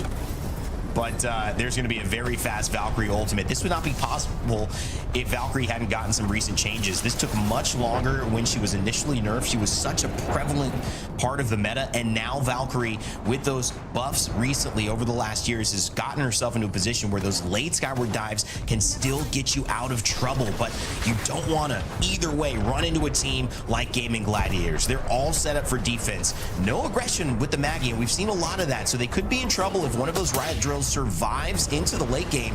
But GG doing everything they can to stabilize on the edge of this zone right now. Throw the Watson fences. They've got a pylon ready to go, and they'll drop that now. And GG again doing a good job of holding on to space here in one of the final zones. Yeah, GG were also being as patient as they could be, waiting for this zone information before they had to pull that emergency exit of a skyward dive. They've been able to solidify themselves on the east, and now they can hold it. The real question is whether they try and bully their way through the likes of Orgless and Hungry, or if they just go for the yeet factor and send themselves via that skyward dive. 12 squads now remain. It might be 11 shortly with the amount that is happening in the kill feed. You can see PRYANIK are going to be under a little bit of fire, but still hold this southern side and are going to be able to safely stay as a full 3. I think they had to respawn at one point. They had lost one who went for a little bit of an adventure, as Blessed will eventually go down here in 12th position. Down to 11 teams now, 25 seconds until we go into this final zone, and still a lot of teams to try and move in, but no one, apart from PRYANIK, are in this last zone. And this is going to be a great thing or a terrible thing, because sometimes when you have something that everybody else wants, you become the center of attention. Everyone can easily say, hey, we don't care really about what we have. We can focus on this one team who's got something better than all of us, then we'll fight each other later. You know, you always, as the king of a zone, you don't want to let the subjects, so to speak, up until that moment, realize how good you have it. So you kind of keep it on the down low. Right now, PRYANIK have not done that, so could be something to pay attention to as we enter into our top 10. Match 3 underway. PRYANIK fighting again to hold on to the space that they've created, doing a great job. Koost currently a very, very strong performance here on damage. Alonzi as well with the Seer, one of the only Seers we're seeing in this lobby, and the Catalyst. So no meta comp from these two, from this team, really showcasing their ability to control space here with the Maggie and with the Catalyst coming up, and some huge shots from the triple take as well from Koost. Goodness gracious, sending those Arc Stars over there as well, and they needed it against Orgless and Hungry, because PRYANIK were in a position where they were potentially going to get sandwiched, but as you said, they're commanding space so successfully at the moment, as teams now from the north have had to just move off slightly, but they will have this little ridge of the building to work with. But Bandits have to drop, and it's going to be a battle through the hedges at the moment. But when you decide to pop out, Bandits eventually going to utilize the Newcastle to get involved in this fight. Tyler's taking a lot of damage, as Bandits are on top. Henchman doing a lot of damage right now. Newcastle, he's got to do something crazy here. They've got 2 players who can be revived. That's part of it, but Kinda's going to go down. Not enough time for Bandits to pull off the miracle, and it's still PRYANIK who have held up space. Look at Alonzi over on the left-hand side, just making people fight in these corners. The actual pressure they have is extending beyond themselves 100 meters. Dan, this is an incredible showcase of the power, not just of what Seer can do, but also Maggie. It is oppressive. The riot drills, the focuses of attention. There's really only one team that can kind of counter this, and this might be forcing a really good defensive bombardment to get them out of space playing defensively. But even then, Gamin Gladiators goes down from Prestis as he finds the kill, and that is going to be a big one against Lufka and Zane. The tree did not save them. He was shot through the branches there. One bullet was able to just break through, and GG now at a difficult spot. Blast, the last one, is going to be up, but he is just being griefed by everyone else. Does get the shield battery off, but I'm not sure it is going to be for long, because everyone is going to try and focus this. All the meanwhile, remember that PRYANIK have a Catalyst. Could be very important in this final circle, being able to create that space and just cut this circle in half, essentially, as Orgless and Hungry will go down. GG are back up to 2. Blast still alive. Maybe he's going to be able to get the res, because just before Lufka went down, he got the bubble off, which is huge for GG's chances as a duo here. And this is chess, but it's also a little bit of luck. It's a dice roll. If you get a situation like that, there's no way PRYANIK is going to be able to reset the way that GG just did. However, PRYANIK has made it so that they don't have to reset. They're playing their composition so well based on its strengths that it's impossible for anyone to find a moment to take advantage of something that they're making a mistake. Exhibit comes down here, so they'll have the vision underneath. Jan's throwing out the riot drills, wants to peek. Careful, Jans. Don't poke that head out too far. And plus, Koost loses a lot of damage. There's the Catalyst wall. A defensive bombardment right here. That would end PRYANIK, but down below, Nax and Neck and Tyler, they're just trying to survive, so nobody is focusing them with big ults. Dark Veil's giving them so much coverage, but they tried to push up on Infinite and were denied instantly by the Watson fences, and now the Newcastle wall comes out, but Infinite will be deleted as they try to. PRYANIK and Made in Heaven working together against Infinite at the moment, and PRYANIK have stayed healthy here. That's the important thing. They have to stay as a full 3, which they've done so, and now Made in Heaven pushing it. Oh my god, PRYANIK trying to make it feel like this fight was made in hell for Made in Heaven, and it seems like they're doing a good job of it, but they're so low. Jans with the riot drill has a lot of potential here, but it's not going to reach. He's got to do it with the bullets of the R9, and what a gun to do it with! And he'll get the job done, PRYANIK. Sit in zone all game long. They show a masterclass of what Seer and Maggie can do in the ALGS.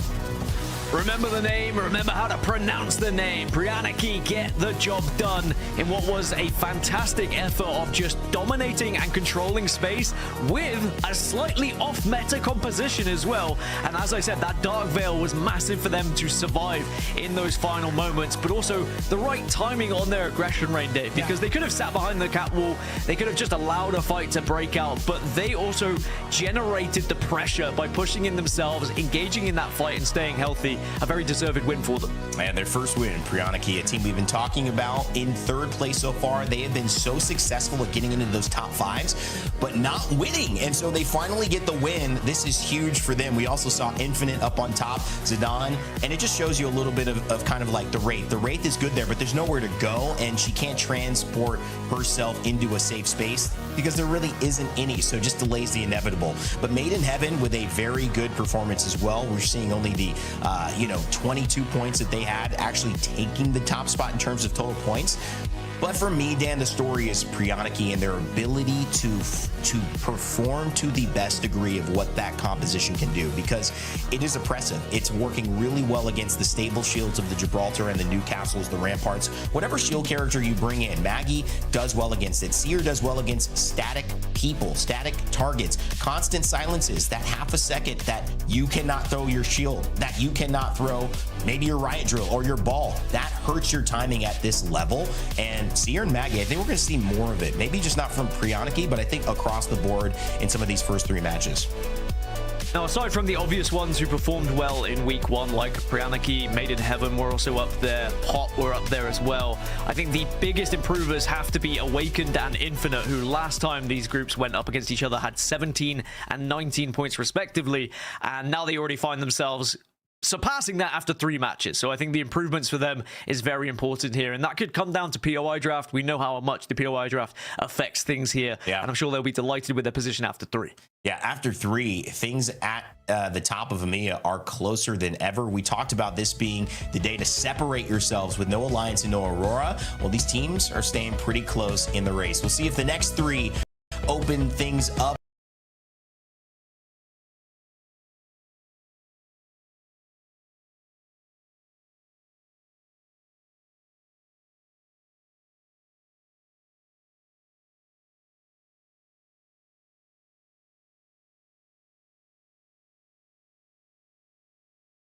I really, even watching, I can't tell what's going on. I mean, Bandits in fucking 13th is crazy. Blessed in 14th is crazy.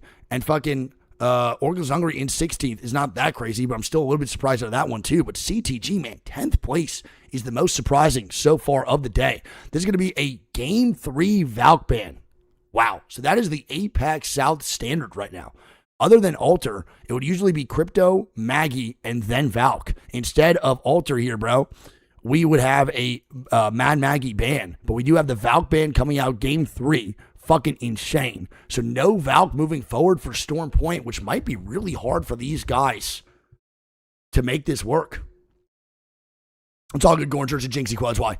So, I mean, Valk ban Game 3 is going to make a Storm Point very difficult for teams that don't have the bubble tridents. This is going to be extremely difficult. And again, overall kill leader will be Prya Alonzi, man, with fucking 10 KP. Damage leader is going to be Izadon with 4.9k. Game number motherfucking 4, 5, and 6 over on Storm Point in just a little bit. Shout out to PRYANIK. What an absolutely gorgeous end game. I'll watch it in between, Cap. Love you, buddy. Thank you, though, man. I'll watch it in between for sure. PSQ team showing out. I mean, all Pro League players, but is PSQ correct? And definitely doing way better than I thought they would. That's for fucking sure. Gross. Holy fuck. I thought those games were electric. See, this is what I'm saying, dude. Olympus must feel like shit to play. And there are certain zones that I absolutely hate watching. But those 3 Olympus games are great. And now we go from that over to fucking Storm Point. And Storm Point's going to be the complete opposite end of the vibe. Crazy. It's EMEA. It is. EMEA, bro. We had, what, how many squads alive towards that late game? I mean, 12 squads alive, round 5 closing for an island-style game in Olympus is not the normality for Americas. It's definitely not the norm for Apex South either. I'll take that all day. Now we go to Storm Point, and our game should even get better quality, right? Now, a couple offensive legends are gone, like Alter and Crypto. Gibraltar, Newcastle still available. Valk being gone, I think maybe will hurt the overall quality just because I don't know how you're going to navigate these fucking games on Storm Point without the Valk rotates if you don't got to go and try it in a bubble. But we'll see how that goes. Who knows?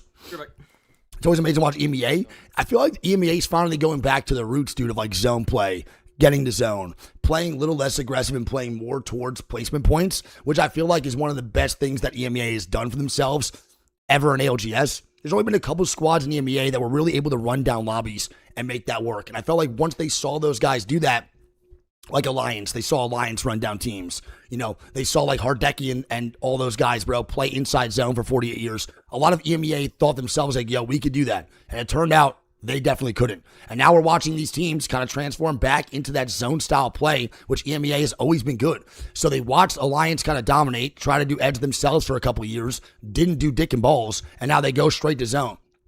And I think that's where where EMEA was always their best. They are such good zone readers. They are great defensive players. Like, EMEA needs to continue this, in my personal opinion.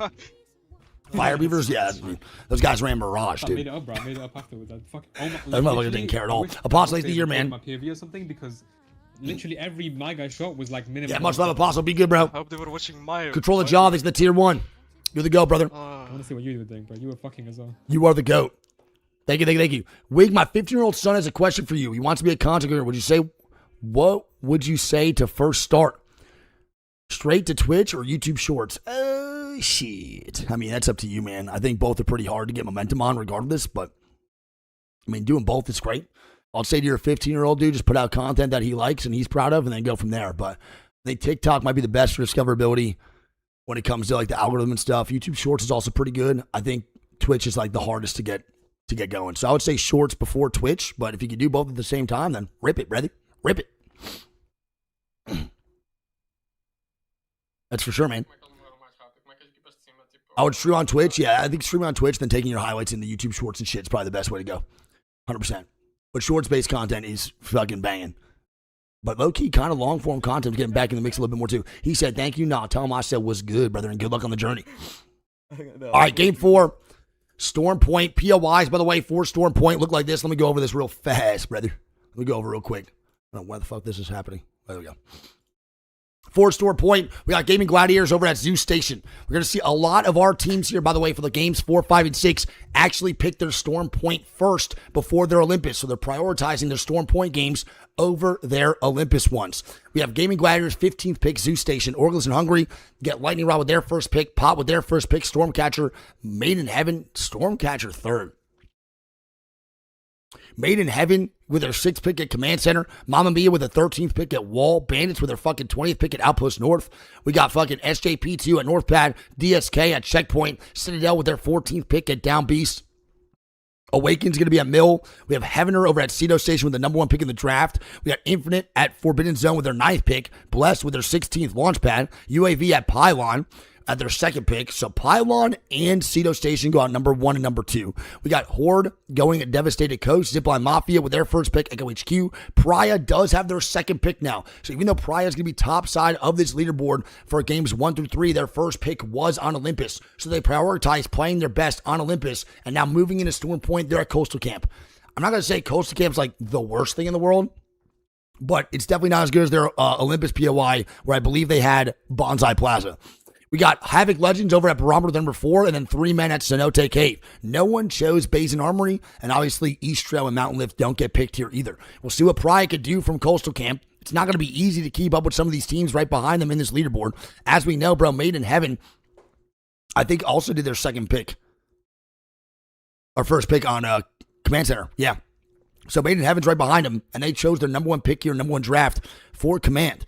So at this point, bro, PRYANIK's going to be working backwards, dude. I will say, dude, that's what I was about to say, man. Stormcatcher third is crazy.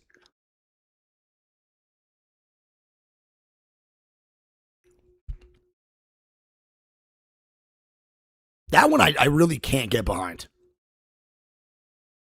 That's what I'm not really understanding the most. How is that more beneficial than Barometer to me? Maybe just because they think the zone's going towards this way? I'm like really surprised. Made in Heaven getting fucking Command 6 is also pretty interesting too. They have no Valk now though.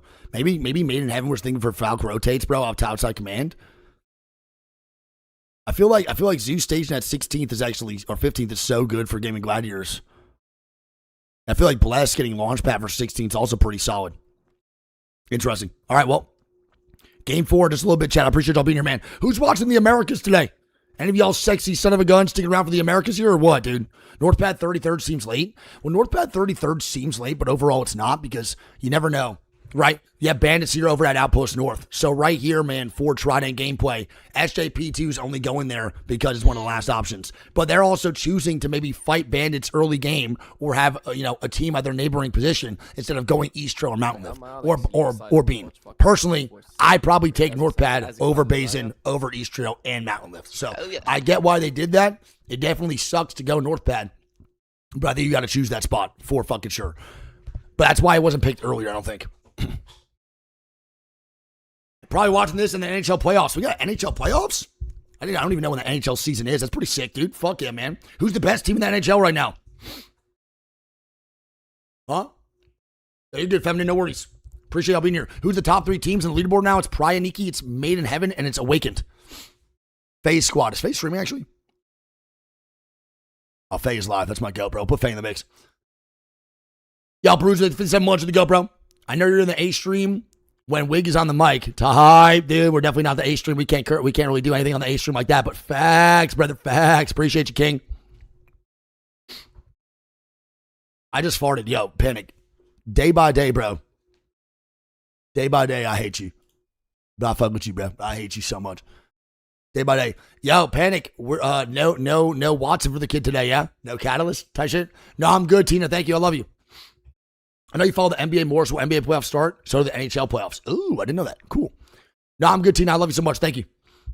No, DSK are... Yo, Burgalicious. Fire-ass name. Thanks to the Prime, dude. Welcome to the Nation Nice Week. Second game. Alter Maggie. Tie for the kid. Tie. Like ranked gameplay.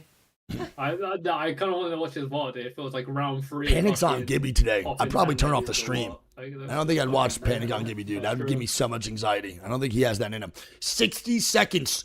Jack, give me the recon as to where game 4 is going to end. What POI are we going to end at here, bro? For game number 4, give me some recon. Give me some lowdown. Lock on in, dude. So I'm not doing every upload, bro, for scrims. It's just how it goes, dude. Every upload for scrims is a little bit rough for me. I paid per video, and the scrims videos just didn't really, do well. So it was a little bit rough. I am looking to put YouTube video or my VODs back up on YouTube with Nice Week VODs and start that channel back up where we just upload these VODs directly to that channel. So I'll give you a look out for that one. I'll give you some recon when that does get back in. But yeah, edited videos every single day for scrims is a little bit rough. Not only for me, but also my editor too. So it's pretty hard. So we're prioritizing what to post on the channel. VODs are up on Twitch always. You can always put my VODs up. But the breakdown videos, but now we're turning fucking, 4-hour streams into 1 hour is pretty hard to do every single day. I think we probably are going through Cito. Not easy. Weekend, because Dolphin is going to be doing some mental shit. Right, WrestleMania is today too? God damn, bro. What the fuck? You got a lot of shit going on, man. You got a lot. The hell? All right, well, here we go. Game 4. All right, your guesses were what? Pylon, Cedo, Echo. 59. I'm saying... Oh, please. Wait, I'm not in. Oh, 59 to 60. The culprit. What the fuck?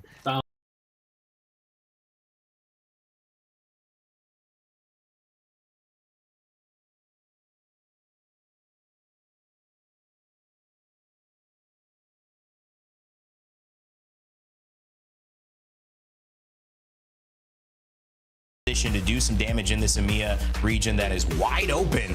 I know we're jumping into game, but just want to get your thoughts on that before we head into it. I mean, he's so well spoken, Rain Day. Literally, like Nono being 18, young and upcoming himself, he's a great example for those of you guys watching at home that want to shoot your shot and try to compete yourself on the big stage. If you think you're better than some of these players, literally look at Nono's journey, because it's just been amazing. The fact that this is his second year in Pro League and how he keeps on going with the way that his attitude is an IGL. PL. Trust is the name of the game. And Rainday, we are trusting our transition into our next map when it comes onto Storm Point. Maybe a lot of our pro players feeling a little bit more comfortable when at home. Absolutely. And Dan, I'll let you pick up on No, but as of now, it's time to go. Round number 4 coming up. First match on Storm Point. I'm sure Rainday will be disappearing to dry his eyes. I know he's an emotional man, and when we start talking about being a dad and supporting, and he's got a brand new kid. Well, actually, I mean, I say brand new kid. It's starting to get older now. We'll be on the stick soon, I'm sure.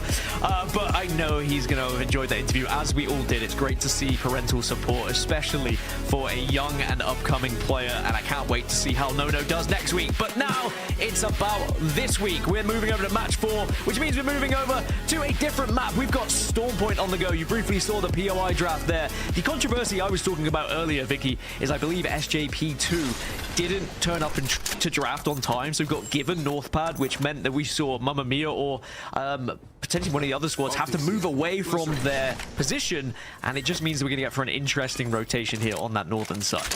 And for free, we'll take that in this economy. You know what I mean?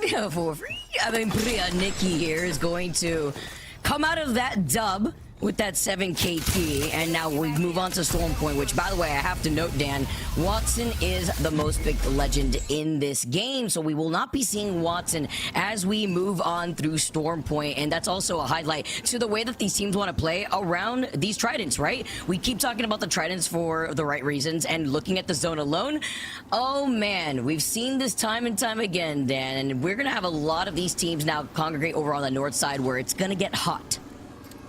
Hot indeed. Bandits was the team I was looking for, not Mamma Mia. They have such similar logos, and it really annoys me. But that's okay. I'm happy they have logos, but when I look at it from a distance, my eyesight is not great. Now I look at them closer, I understand the difference, so appreciate them. At least they have logos. That is one thing we can look at. But zone-wise, we're going to be going to Sito Station, and there's a lot of teams that can move very quickly indeed. You can already see Pot are going to full send themselves pretty central here. And after speaking to No, it sounds like there was a few positions that were up for grabs, according to his opinion, so maybe teams will start to change their direction going into this 4th one.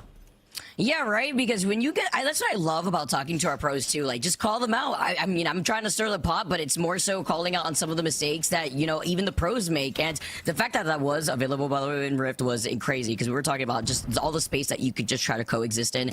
But talking about space to coexist in, Cito being one of those POIs where that zone's pulling up, I'm hearing a fight go down. Gaming Gladiators are currently looking at Heavener as DSK also show up through the vault doors. This is an area where I hate to take some of these fights. A 3P is inevitable. A team could even pop up right above that cliff side just to shoot at you with more of these triple takes. Stagger having to be careful. Literally one shot is able to get away. Stagger gets staggered and will just about survive for now, but DSK on these white's not going to be in a great position. G-Dolphin up to blue, and at least they're going to have 2 on blue technically with the catalyst, so they can re-engage if they'd like to here. Going to utilize the Dark Veil to try and create a little bit of cover and maybe get this res, which looks like they're going to attempt, but Zane's starting to push up with his aggression. But now you've got to be careful here if you are Zane, because you don't want to overcommit and find yourself in a 1v3. Zane has always been a little bit insane, but that's what you could see with DSK having this composition coming in clutch in a map like Storm Point. The catwall actually allowed DSK to not only get the res, but get the reset. They're trying to navigate their way out of this mess because there's so many other teams now trying to collapse on that north side. I know ECLIPSE is prowling about. There is that beacon over to the north side, up the hill, on top of that building, so they can get their set of information. Infinite too, as well as Bless that are now showing up on the south side of Cascade, where I was expecting. But X marks the spot with these cat walls, and Kinda's gonna start yeeting out these nades. Henchman is gonna try to take this fight, but with 7 being the sole survivor over on the backside of this opposition, they call him out. That's gonna go in favor for Light being on the Mad Maggie. And this is such an interesting situation as well, as I said, with SJP2 unintentionally taking Northpad because they weren't there for the POI draft and got given it. It is typically where Bandits would be drafting, so instead they've gone for Trident, and it looks like no matter where they find themselves, they are still going to be able to dominate this side of the map. They at least take down 7, and the rest of SJP2 is going to have to Scarper away, or will they? Because the Hemlock just doesn't miss. Breach charge finishes off 1, and surely the last player gets away though, but Bandits are not letting them escape. Mad Maggie Grief with the riot drill and also just yeeting out that nade here from the Hemlock. This is such a scary team to deal with. Bandits, they're looking to steal the competition with Gamin Gladiators getting eliminated. A little unorthodox for this team here on Storm Point. They're just trying to run away. Bandits on the tail end of this solo. Can he do it? They get the Seer Q off. At least going to be able to find where this player is, but they do not get that last hit. He's literally one shot as he tries to back away. Yeah, this seems personal. They didn't mean to take your spot, guys. It was an accident.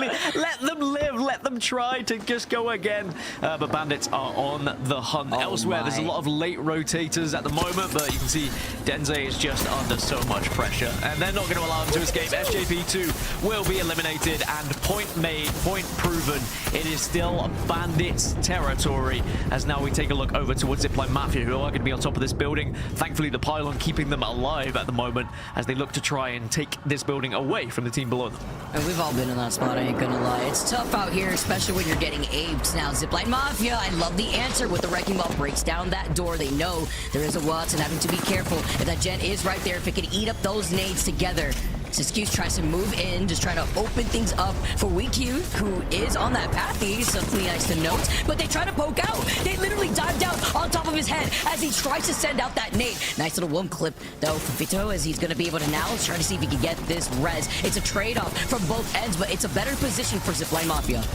Yeah, this is such a difficult fight to try and take, to try and push in as well. And the bubble is going to arrive, and now they are going to get full on in the face of Zipline. They said, you push us, we push you instead. And they've done some good initial damage, but now down to just a 1. Still winnable, though, with the damage that's already been done. And, of course, the ring is ticking away here too, Vic. Yeah, they're literally so deep in Cenote, and it's just a matter of time. Oh, Cenote is going to be able to clean up Havoc Legends. But what I'm worried about specifically, Gaskin, is who's waiting for them after hearing this fight on the edge of zone. Do they have the opportunity to get away here if they want to take their time? But at least they can pray that they get to keep their lives. Looking at the zone and where it's going to be pulling over to, we talked about Cita before, a lot of space to be able to coexist. We've even seen this zone slightly move over to that bottom left, or rather bottom right building where UAVs are already actually fighting themselves in, and PRYANIK will be able to get that free rotate once they get that information. Zipline Mafia are going to be okay. Depending on which way they rotate, 3 men are kind of hovering at the moment. They might have heard the commotion as they were rotating in, but Zipline Mafia can just, move on the southern side through Barometer if they would like to as well, so they should be okay. UAV, as you mentioned, going to be in one of the prime positions, but look at the availability of other spots right now. Once people get that Zone 3 information on their way in, they might be able to just plop themselves in from the right-hand side on the east here. Of course, with no Valkyries, it's not going to be as easy. You are going to have to do it via foot or, of course, via Trident. For a team like Horde, for example, they're moving in from the eastern side, and they'll be able to walk in and might just be able to nip that spot away from them.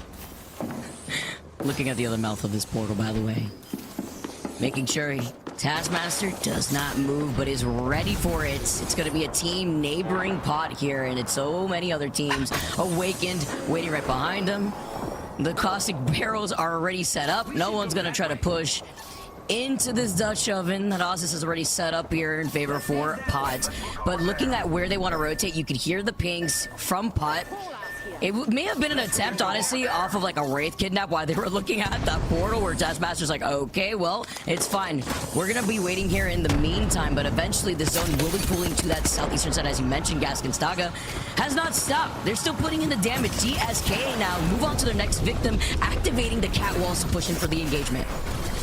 That was something that Onset was telling me as well. If you stand perfectly in the corner, I think you can avoid the portal from that Wraith as well. Anyway, Bandits in a fight. Let's jump into it, listening quickly, see how they do. What the heck? Where's he? Kill him. Jump on him. He's already below. I kill someone. Maybe kill him again. I did drop. You probably need to kill him. Enemy close. I don't know. He's still fucking going north, I think.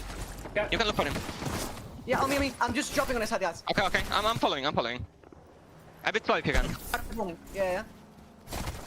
I'll scan them. Nice. On his head. It's all you. Okay, you're good. You're fucking winning this easily. Yeah. Take one. He held the bitch. All good. 8, 9. Fucking 6 kills. I need a medkit. I can drop you. I'm going up looting. I have pack all. Yeah, same. I need a fucking gun, bro. Holy fuck. Can I hit the beacon now just so we know? Very colorful with the way that they're amping themselves up, but I like the confidence here, kind of walking away with the rest of this team having 6 KP in their pocket. Even more important too, Gaskin, when you take a look at the way that match 4 has played out between Zipline, Mafia, even Bandits too. Blessed now, also trying to get some more KP on the board. So far they do have 2. Infinite are going to be able to have this entire side though, and looking behind them, they want to make sure that it's not only clear, they don't get gate kept. Horde, with 1 member out in that one building, was overlooking the Evo Harvester, and it is that 1 member just to make sure that their backs are cleared, because they know that they can get 3P from the back if they decide to hold the high ground of the hill that overlooks a lot of the action closer to the Moby beacon that is south of Citadel. Yeah, Infinite just hovering at the moment, waiting to see if anyone was going to join him on this rotation. I think they might have sniffed out Horde on the southern side, but being in this spot gives them the freedom to move either north or south, which is always a nice position to be as long as you don't get held out on one of the chokes. But to be honest, if you get held out on one of them, usually you can go the other way. So a good position at the moment for Infinite. We'll have to see how they do later on their journey. Speaking of other squads on their journey though, ECLIPSE are going to be fairly central, and looks like they might have a mythic bin to work with as well if they're able to get it off, as Bandits going to be holding down this valley and also ruining the day of anyone who's going to be trying to come in from this northern side. It's Orgless and Hungry on the other side of this one. With a 6 KP multiply, and now you see Light moving in. They're playing with confidence. We heard it in their comms. The Hemlock continues to be a problem, but even more of a problem is the pressure of this ring. When you have little to no meds here, they clutch out and they get even more in their pockets, just trying to find where the rest of Orgless and Hungry are, because that's only 1 victim in their sights. Orgless and Hungry now forced to rotate on the north side of that zone. But yeah, Nikki were waiting in Cascade Falls. If they do have the scan, they definitely called out that fight and heard it from afar. More action playing off here over to the northeastern side. It's going to be Mamma Mia in the DBZ building, and ECLIPSE, who, as you mentioned already too, Gaskin, they have the access to the Mythic Bin. This is where they set up for preemptively. Someone pick up that Clxver already! It's been there too long, it's making me anxious, please! Just put it in your hands and someone shoot someone, thank goodness. Oh, I was getting a little bit worried. Didn't think it was going to be taken. I thought maybe they were going to be bullied off it. But now ECLIPSE are not only going to have a fairly central position, but they also will have the availability of that Clxver to use as well, so it can really be a pain in the backside for a lot of these teams arriving in a little bit later. They can have UAV down to their south, Mamma Mia on the northern side, and then Made in Heaven on the west. They're the 4 teams that are within zone at the moment. Awakened also just slightly touching it. But as we check back in with Bandits, they've been on a tear at the moment, and they're going to be evacing out to try and regain position here because they weren't able to finish off that fight that they had started. So instead, they are now going to move up and try and get to Orgless and Hungry yet again, who were able to escape their grasp. Where can they go, though? Can they find some space? It's not like they have a Valkyrie, right? Valkyrie got banned out in that previous game, and now they just Hail Mary landing as Bandits are ready to immediately take this fight here. Kind of have to be careful, though. They're all right at their backs. It's going to be a double one, and it's a lot of pressure and space built in. It's up to Henchman. Can he clutch it out as he plays behind the double knocks? Taffy over on the left side. They have to be careful while they try to take this fight. The third party's here. What's going on above them? It's going to be an umbrella of pressure, but the beams with the R9, he's got the purple stuck, and he's gonna be able to close out Orgless and Hungry. Purple mag in hand, and the res coming in, and even the 3P up above actually may be their saving grace because it allows them to reset. I would back Henchman in that fight every day of the week. No disrespect to Matafe, but we've seen what Henchman can do in those kind of situations.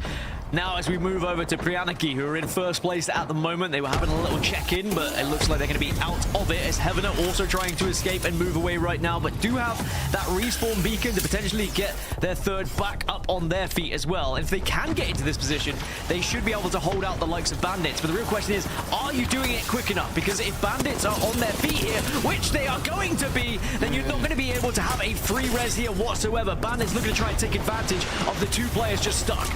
But this is a scary fight to take. Your heads are out in the open. You're still putting down the pressure, but we know that there was still a fight preemptively up on the high ground right to their backs, but it looks like that third party is actually busy with a 4th party coming out of Cascade. So while they've tried to put down this focus, where are they going to rotate to? Because we know that the zone is pulling slightly down to that south side where Heavener was trying to pull off that res and are able to have priority into that position. And Mamma Mia have not left from the DBZ building. And now we get to see PRYANIK Down to Yant here, together with Koos. They're trying to keep the dream alive, but Koos looking down on the low ground, getting shot from the back. There's only so much PRYANIK could do as they fall in 15. Yeah, sadly, for them, it means everyone can start to play catch-up now in their first place position. As for Blessed, they still need to get strafe to the beacon here, but there is one available if they would like to use it. Just need a little bit of coverage, a little bit of protection, but you've got the perfect comp to do so. Longbow in hand as well to try and get a little bit of damage, but Max Strafe will be back on his feet. So that is another team that is going to be able to compete on this northern side. It's getting a little bit dicey, actually. Blessed, Bandits, Heavener, Mamma Mia, all in a very similar spot. And then you can have Infinite, who are going to arrive from the eastern side, as well as Eclipse from the south. Yeah, this is going to get ugly, Vicky. This is going to be a fantastic end zone because there are buildings that you can play with, but to get there, you're going to have to fight your way through a lot of commotion on the way as well. If you do survive to this end game, there is going to be a lot of KP on your side. Imagine the grieving feeling that these teams on the southern side feel when they see that zone pull over to the north. So now they're going to have to start navigating outside of Jurassic. Zipline Mafia taking this fight versus Citadel. UAV still waiting amongst them and just putting down that gen. Just going to be able to try to passively heal together. Take a little bit of that zone damage forward, trying to jump up on the high ground. Trying to wrap up with the rest of Zipline Mafia, who are literally one shot. It's the pressure of the zone. What else can you do? You're forced to just rotate to this right side, but actually, Bless getting eliminated and the fight happening to the right side is actually the saving grace for Zipline Mafia, because that is Citadel focused on Horde and UAV. Citadel holding on for dear life as a solo. I mean, sneeze on Zipline Mafia, Nice. they're going to be dead at that point. They were just so weak from the zone. We see one last remaining player on the side of Citadel just to try and get an extra little bit of KP. Awakened will be eliminated. Maybe Citadel get away with a res here, actually, because no one else is going to be in that area to take them down because they have that coverage. Horde get eliminated in 11th place as well. So down to 10 squads. Bandits finally engaging here from this northern side. They move over to the west as Henchman looks to try and dominate with the R99 again. They are farming. Well, Citadel do fall in your feeds after that southern fight. 9 squads left now. It's only up to Light. Cinetic over onto the other side. But Light, look at his ammo. He's down to 51 in the reserve. He keeps reloading. I'm worried for him. He can't get a shield swap as Cinetic, as a full 3-man in Maiden Heaven, are able to also reset fully. So it was a good call just to bounce out of there here. Bandits now on the southern side, just trying to stay alive. Maiden Heaven looking about while 3 men are waiting to prowl.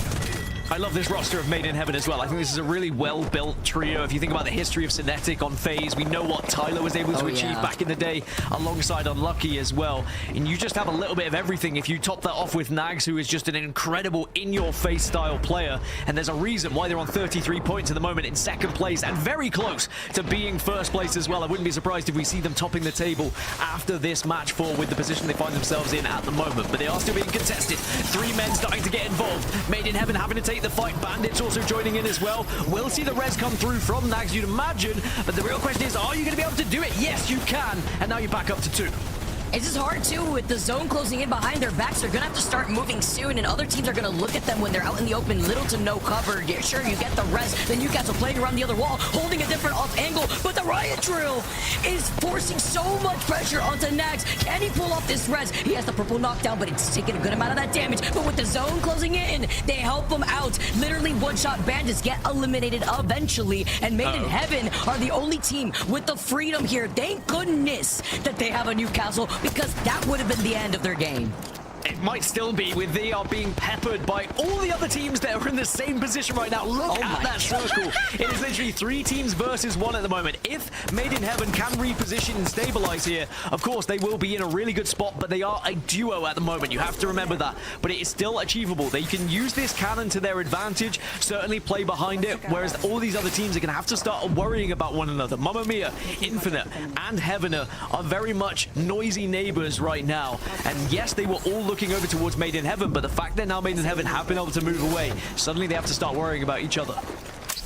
Eventually here, as the portal place comes in, they get the beacon as well as the banner. They're looking to bring the 3rd in, and while these teams eventually collapse on one another, one member of Mamma Mia is looking to extend. They close in the gap with the portal play, forcing them to hold back together because they get Bane Nags on fire with these shots. The Newcastle play here with the infinite ammo comes in clutch. He gets the knock with 4 squads left, and they get the respawn. They get the res. I mean, Nags and Tyler holding them off. If you wanted 2 players to try and hold off, they are 2 of the best roller players you can have. If they get another knock, Mamma Mia eliminated. We're down to 3 squads, and Made in Heaven have reset because Heavener and Infinite are just sitting back at the moment because Infinite are peppering Heavener, and it's going to allow Made in Heaven to be able to hold this spot. Another portal is going to come out here from Infinite to try and get behind and maybe reposition. I was wondering if he was trying to go for a kidnap there, but then he would have put himself in between Made in Heaven. The fact that Made in Heaven pulled that off too in that previous fight as a 2v3 and then pull off the res. Heavener looking at Infinite, who tried to make a portal play into going onto Made in Heaven. They also have a Newcastle wall, and Heavener know that they want to clear their backs. They're going to be able to try to fully extend onto Infinite, but Nags is farming. They get the res, they move out of a terrible position, and they're looking to take the win. Coming in for the 3P, they see the Newcastle wall, they slide in, the backs against the wall with the zone, and they do it. Made in Heaven make the miracles happen, and they take game number 4 off of a res and clearing out a whole team with a 2-man. I mean, at one point they were looking to the heavens, praying that someone was going to help them as they were down to just a slither of health, but just about get out, slam that Newcastle wall, and then stabilize despite everyone looking at them. I was just saying how much I love how this squad is built, and they show us what they can do when they are on top. Well, I'm very excited to see how they progress as a unit here, because these 3 players, when they were previously on phase, we knew what they were capable of. Definitely dropped down at times, and they definitely didn't reach the success that we know they can do, but maybe, just maybe, this will be their season pick. Yeah, I mean, dude, Made in Heaven has always been a team that I've been looking out for. Just the talent on this roster, they take the dub, and I want to talk a lot more about this team in just a bit here, because we're talking about their progress right here after game number 4. They come out 8 KP in their pocket. I kind of feel like Stormpoint Gaskin was just a mess, like in terms of the way that a lot of these teams were so aggressive in taking a lot more of these fights. It kind of goes hand in hand when you have more of that rotational opportunity. Made in Heaven, not only with that 8 KP, but we even saw Bandits farming. They had 13 KP. They didn't get the placement, but they still placed within that top 5. Yeah, I think Made in Heaven will be looking at that game and saying, look, this could be a very important one in the grand scheme of things when we look at Pro League as a whole, because that one could have gone very differently. As I said, it was just a matter of inches in the end that they were able to get out away from that ring rain day, but they'll be delighted with it, I'm sure. Yeah, and I think if anyone wants to learn some of the fundamentals of Apex, you saw right there with Nags. I mean, the moment that stands out is the 2v1 with Tyler, and they're going up against Black Venom, and they're watching that team as a trio kind of try to respond with them, and they're just back and forth. R99 spray, duck in undercover, reload while in cover, come back up, immediate R99 spray. There's no chance for anybody to respond unless they're shooting a bullet at them, and that's keeping things even, and they just do that again and again and again. All the right fundamentals, great players on controller who can bring devastating moments of just, man, that was a one clip to the table again and again and again. That's why they pair so well together. That's why Unlucky and Tyler paired so well together. And now Cinetic seems to have put them in a really good spot, but you just got to give it to Nags and Tyler for getting the respawn, setting that up. That changed the game, that fight, and put them into the position they're in now. 50 points at the top, formerly FaZe, now Made in Heaven. And Nags, Tyler, and Cinetic, Vicky, these 3, we talked about, I mean, maybe this is their season. Yeah, maybe hashtag rise up, right? You gotta give them another slogan out here, because Made in Heaven, I mean, you talked about not only getting the res off the Newcastle, that came in clutch, having a second body there, taking a different off angle. It's the quick split decision making from Nags, and having the clutchness of the Newcastle as well as the side-by-side invisible teammate of having the ring at your backs. Coming in with the slam down, just, I said it before here too, to Gaskin, imagine if they didn't have the Newcastle, imagine if they didn't have that ultimate, that would have been the end of their run reign. No, totally. And this is, again, that just little, like, the right fundamentals, right? Tyler, I mean, if he's up there exposed, he pushes that fight, obviously, he's dead. But the fact that they just play that rock so smart, forces Zidane into a bad spot as well on that Wraith portal. Could it have been a better portal for a better Newcastle wall to be a little bit more in zone? Maybe, but they applied enough pressure to Zidane where nothing felt right, and he just had to let go of it immediately. Made in Heaven. Dan, first place on match day 4 here, 50 points after 4 games. Match day 1, 6th and 4th, but you got to say consistency has been the name of the game for them. Yeah, I think with Made in Heaven, they have been consistent, but one thing they were lacking was that win, right? Yeah. Especially in match day 1. We saw them doing relatively well. They were able to pick up a 2nd place, but the difference that it makes when you get that win on the board with those extra points is huge, not only for the points total, but for your confidence as well. You can already see they have been able to better their match day 1 and match day 3 performances already after 4 matches here. So I think they're going to be delighted with their performance thus far. And I think these are 3 players who know what they're capable of. They're going to be more than happy to be aggressive in these moments. And I love watching them. They're just a fun team to get involved with. Yeah, Stormpoint is certainly going to let a lot of our pros feel comfortable, especially after a win. You know exactly what you're navigating. Olympus being the new map, E-District being newer, but not the newest map. So that could still throw some curveballs based on certain positions that they're not as comfortable with. Stormpoint pretty tried and true for everyone who is in this lobby.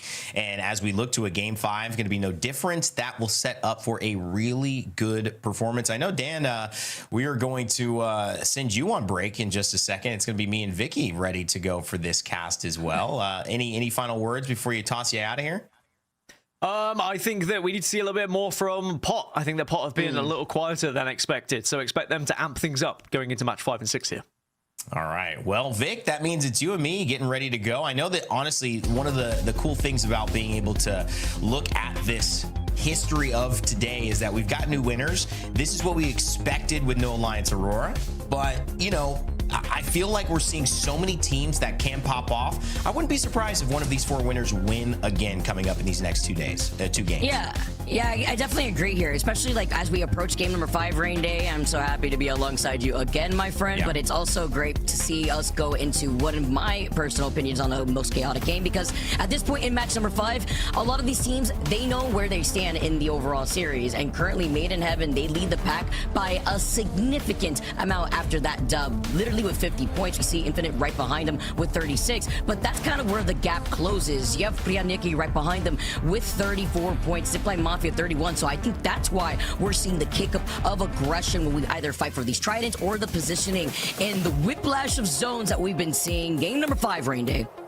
Game number 5 is coming. Stormpoint, one more time, down into the water. The Prowlers, the Rainbows, which I don't really notice when I look at this map, but now it's just, I can't unsee it, is going to be the background for, as you mentioned, maybe the most important game of the series. Game 5 sets up what you can do in Game 6. It means teams like Pot, who have a first place, who came in as one of our highlighted teams, can make a move to get there again. But if they don't, they'll pretty much be securing their fate into giving up that winning day to another squad. Who's going to take it? And where are they going to take it from? Echo, one of my favorite Southern zones to land in, and we'll see where it ends up being, Vicky. Yeah, and I also like to highlight once again that Watson was the most picked legend in our previous game, so we will no longer have Watson, and with Alter and Valk also being off the table after we saw our first 3 games on Olympus, rotations are getting a little trickier, which means the fight for these tridents are getting more desperate. The Gibbies, the big boys, are still out on the prowl. Rain Day, let's get this going. Game number 5, again, Made in Heaven leading the pack here, but it's still at second place spot that can be easily contested as we take a look at Made in Heaven land over on Command Center. I love it. Follow along with the winners of last game. What a heroic moment and just a great execution. And here's the Rampart. And here's where things get interesting. We mentioned that win rate that she has, which is the highest of any legend outside of, most recently, the 40 occurrences of Pathfinder, which has put him above Rampart slightly in terms of win rate. She has been a legend that has been a bit confounding. She does feel like she adds a lot of value. She does feel like maybe there's something valuable here to the Sheila, to the flexibility of the shield. She's still a shield character and pairs well with the Watsons and all alike, the Newcastles as well. But is it because she gets more appearances in Game 5 and Game 6 that she wins more often, because she's basically the choice that you can make if you still want to have a decent semblance of that? Or is it because there's something valuable that she brings to the table? Ultimately, though, really blessed and Made in Heaven, some of the only teams that are going to be running Rampart. You see one other team running it, but most of the time, Vicky, this is looking like a Maggie a central zone. I mean, a lot of Maggie coming out and a few Seers too. Yeah, you have 12 Mad Maggies, which means Mad Maggie is the most picked legend in this game, so we will not be seeing her for our final game in this EMEA series, but I would not want to be the 8 Gibraltars are in this game, the Gibbies, having to be careful with that wrecking ball. It's the strike that I like to mention whenever I talk about you, Rain Day, but it's also about these rotations from the north side, as Infinite maybe taking a page out of the Rain Day book. You need to be saying Turkey because that's 3 strikes in a row. Because we'd be getting that when we go to bowl. To me, I do think too. I mean, just to kind of the interesting part is Rampart brings a level of a lack of value for characters like Maggie, because a riot drill onto a dome shield, that sounds great. I mean, nobody can use it. That's the shield you're counting on. But a riot drill onto one of Rampart's multiple shields that she can just move a little bit and put another shield out behind it, that's not as valuable. And so she does decrease some of the efficacy of what Maggie brings just by the nature of the flexibility of her kit. However, we'll see if that ends up making a difference. UAV now, Arctic lying in wait. Shako firing back, and there's that Maggie drill that you're seeing, but also Shako with the catalyst wall just to make this push without getting shot. The Rampart holding down the door. They're going to back away, not wanting to take this fight, but too bad. They are going to take it. Arctic takes a lot of damage. Gibby Bubble, electrified dome. That's going to force a reset here. But getting really aggressive as the entry fragger is still being very reserved with that ball originally before looking onto the other side. Arctic still holding on to that, but it's about the fight for this building, and the job is done because it was a little scary for them if they were going to get contested in this rotate. Thankfully, they had that cat wall. You see that Nox grenade yeeting on the other side of that window. More teams within the vicinity as so many squads are trying to collapse over onto the south side, leaving out of a devastated coast. They don't really like the situation, but having to be careful. Misty having to back away alongside Case Winnie because, hello, UAV looking back behind them saying, whose portal was that? Well, they know that they were able to take it right back, and they found themselves bunkered down, thankfully, to the catalyst. And they should be worried because they got a team trying to get in there, and they know the bubble was just used. Is that enough? Is that enough to say, let's push it again? Phoenix and Case when you seem to be waiting after Mizey did the scout. Then again, that's because their portal may be a little bit predictable. Could set them up for some failure. Movement and focus on this building. Arctic with another riot drill. That one connects for 4, but it's just something that on the other side they'll back away and take a little bit of damage there. You can see exactly how the team avoided it on the other side. Just a little scoop. Plenty of room to play in these buildings as teams start to get settled. And over on the way of Infinite, they've already lost it on. Oh, that's a changer right here, too, because we were just talking about this team. We know what they could do. It's only up to the Gibby. He's going in for the quick res and pulls it off. Passive healing is going to come out thanks to having that support legend. And together as a duo, can they clutch us out there looking down at that zipline, Rain Day? You talk about the impact that Rampart has. Oh, my. No way. He literally got domed back to back. The riot drill, too, coming in just for some extra measures on the pressure. But thankfully, at least with the Rampart, you get your Gibby back and you get the reset, because it would be very scary to try to push onto this team when they have the infinite ammo when you are behind these Rampart barriers. Yeah, and these barriers, again, you see the flexibility there. It's 1, but 2 more walls, and now you're safe. They've been able to survive and stabilize. Is there something to it? A huge Maggie ball! Oh my goodness! And you just think that they're okay. Max Strafey trying to just stay alive after the chaos. One team falls down. DDCo goes down again to Pot. Kazakh and Ozis and Taskmaster are going crazy right now. So many kills, but no teams, Vicky, have fallen just yet.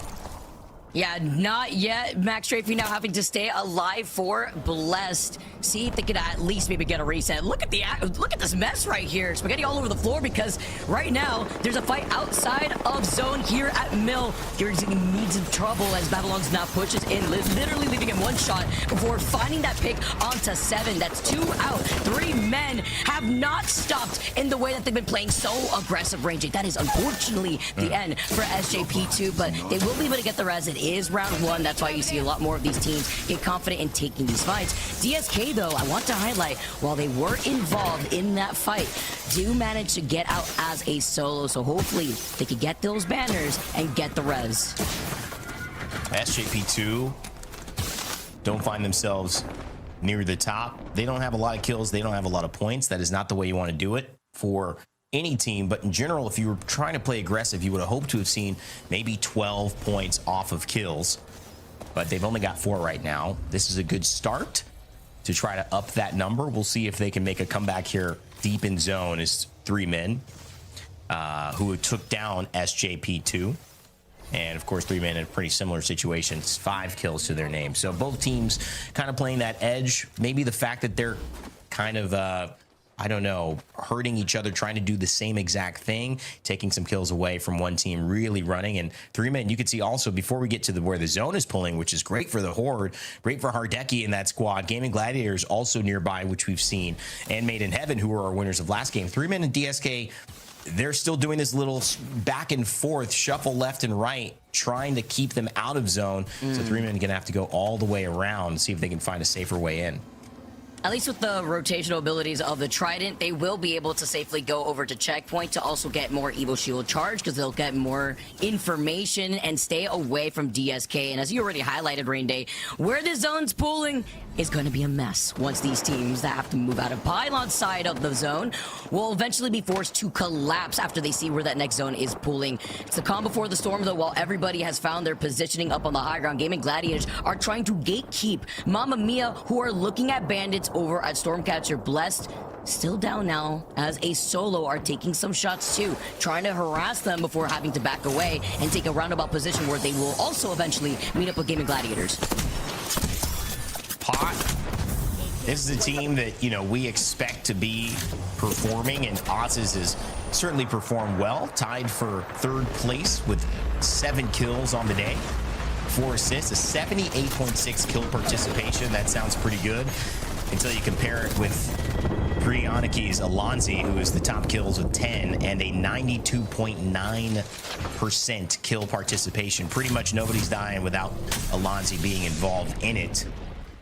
And Orgless and Hungry on the other side of things, trying to just find that rhythm. This is a team that loves to play zone, but they're struggling and separating themselves from another team like Gaming Gladiators, who finds themselves in a better spot in zone most of the time. Here we see Mamma Mia and Black Venom. They were taken down by Made in Heaven last round. Let's see if they can survive. They used a lot of resources here, and they're taking a Wraith Portal as well. Black Venom on the rampart and the wall bounce just to try to skirt around this corner and hopefully set up again, take this fight from a better angle.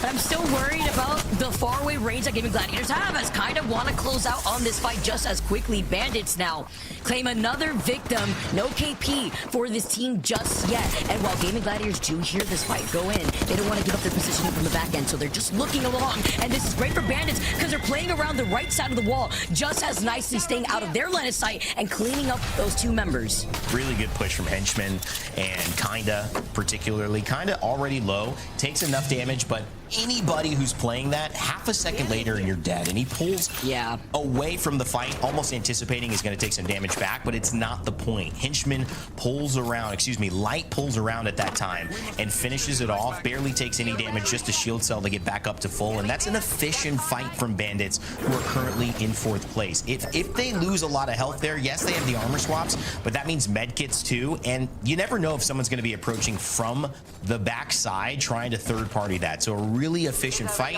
keeping the fundamentals right for Bandits, and obviously they have a chance to move in. Still job not done, as 18 squads are left and they're not in zone. They're not, and they're pinging actually the direction of where Gaming Gladiators was originally standing. They're calling them out, so they had that awareness, Rain Day. You talk about holding a good angle when you want to take more of these risky fights, and I love these shots that we're seeing from Babylons. It really comes in clutch too. When you have that gold sniper stuck in that triple take for 3 men now, try to plan out, do they want to take a more wider rotation if they know where that zone is pooling here, because they did have Stormcatcher to their backs with a ring console. And currently DSK, they're fighting, of course, 3 men, but Bandits and Gaming Gladiators are in a huge back and forth for the area we talked about. They may end up stabilizing, which is fine because they have to leave eventually, so we'll see how they call it. But right now, G Dolphin may be forced to leave. DSK have been holding out not only 3 men, but Orgless and Hungry, and now it's coming down to the wire. They've got to push a nice breach charge from the Hemlock. Can he get the job done with the R99? He misses all of it. Taga trying to go even farther, but the Catalyst Wall is going to deter any more shots.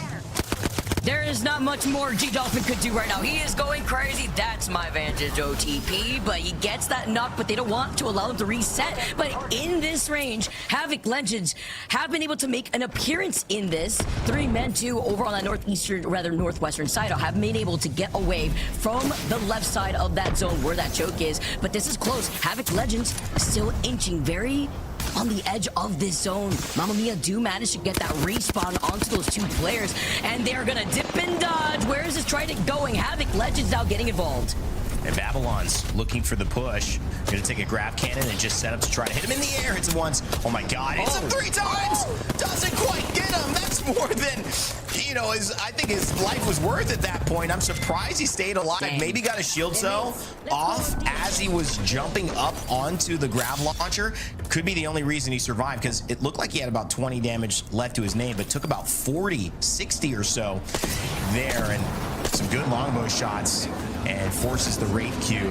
This is all happening on the west side of this map. Teams trying to move left to right to get into the zone. On the right side, however, we left you with Bandits and Gaming Gladiators fighting. I told you they were pushing into that. Well, Gaming Gladiators have been killed by Bandits. Bandits still continuing their aggressive play, what we saw from Light and Kinda and Henchman. So when we get back to them, we will. But so far, Bless still trying to make it in. The left side's been crazy here, Vicky. Yeah, it has been. We've been seeing just non-stop action with a lot of these teams just trying to force their way in. Blessed going to start engaging, but now left as a 1-man. 3 men. Even after losing out on their bounty, it's fine, but you have to be careful with the zone closing behind their backs. He's going to dance around the knockdown shield, find that finisher. 16 spots left, but they have no choice but to abandon him. Yeah, because now with the zone closing, that's what I was worried about, especially with the knockdown shield, just trying to delay that, because you have still teams waiting for them on the outskirts of this zone. DSK down to a solo. Bless. It's that 1v1 solo on solo action here, and they take out 1. Bless come out on top as a solo that's still alive, maybe seeing if they can grief 3 men, but Havoc Legends will be able to look at Bless if he stays out in the open. Well, obviously the team maybe to pay attention to here, we've climbed up into 2nd place. Bandits, Henchman holding down the lower floor of Launchpad. Light stays above the health threshold and just hits a shield battery. Again, I think the name of the game is they've been taking these fights very well, Vicky, not really overutilizing resources, staying in control, never giving teams a chance to say, oh, well, we just knocked one, let's push them. And I think that's a great sign for Bandits in this endgame. Oh, I have to see what's going on here, because Presence is getting a lot of these Clxver shots too, and Orgless and Hungry are forcing Taxiting to call in the wall. They're trying to get the res, but they're getting shot from a different angle. That's going to be from the Horde, trying to prevent them from pulling this off. But they have to do this now while the wall is still up. He's committing to it. Taxiting's in trouble. Oh, he pulls it off. He pulls it off, though. We take those. And now it's up to Sam to stay alive. He should have the shield up for a little bit, but now the wall bounces down. They're going to get 1, but how many will they lose as a result? All. So it really wasn't a worthwhile gambit. Orgless and Hungry try. I mean, at the end of the day, kind of damned if you do, damned if you don't, because of the fact that you can't really win this end zone with 2. However, you can't win it with 0 either, and that's what they risk, and that's what ends up happening. Made in Heaven, 52 points after the win. And Nags, Tyler, and Cinetic, the team mirroring Bandits underneath on the floor. A very good setup with the Rampart as well. Might be adding to that Rampart win rate soon. Add another one to the board, Rain. Before the ring closes in behind their back, Citadel get another res. It's been so crazy to see these pulled off. Sending out that nade, though, right to their backs after getting scanned by the Seer. They send out the Wrecking Ball to closing the gap. Together with the electrified zip lines, they find some cover, but it's still not in the next zone. They're looking to clear their path after they look at the catwall that was unleashed before their eyes. And look, just forward pressure in front of them. It does delay them half a second, that Seer silence. And I don't know if that means that they're dead because of it, but they wanted to move like a half a second earlier. And the fact that they're talking about the speed of that Maggie ball, it might have gotten there a little bit before this team. Pot still coming in. Prestis with the Clxver on the Citadel Gaming. UAV still alive. Ushako behind the shield. Doesn't have a cat wall. Doesn't have piercing spikes. Doesn't have really anything but a hope and a dream and a small little med there. We queue with a syringe also for Zipline Mafia, just trying to stay out of sight, out of mind. And Bandits, well, this is the first time we've seen them take a lot of pressure here. They're going to eat the Maggie drill. and just try to say, it's okay, we're alive, and hold this spot. Dang, man, imagine if Zipline Mafia didn't use that Wrecking Ball a little earlier and they could have had it to deal with that Gibby bubble, right? Because that was, you know, the opposition's Wrecking Ball, but they're going to get the scan of their own.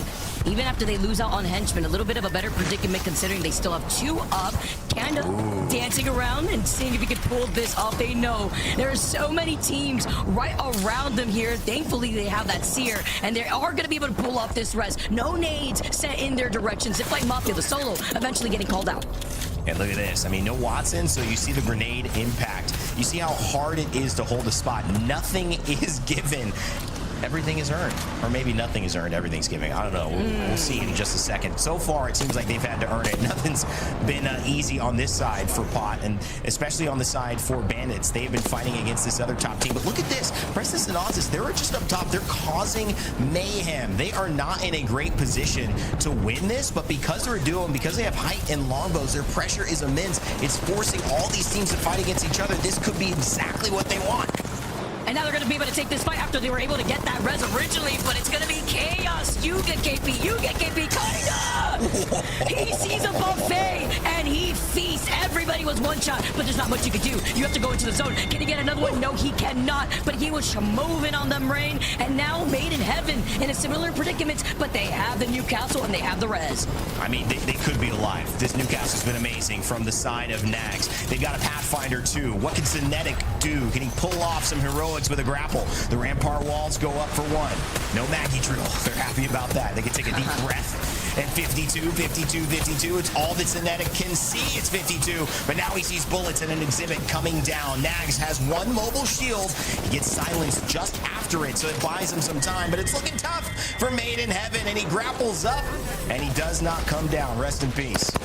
You know what they say, what goes up has to come down eventually, and he goes down to the lobby. 3 men now capitalize on their opportunity, car in hand, as they're going to be able to find another one, and the back-to-back as 3 men clutch out in a very difficult predicament in a zone like this, and they clean up the rest of the lobby.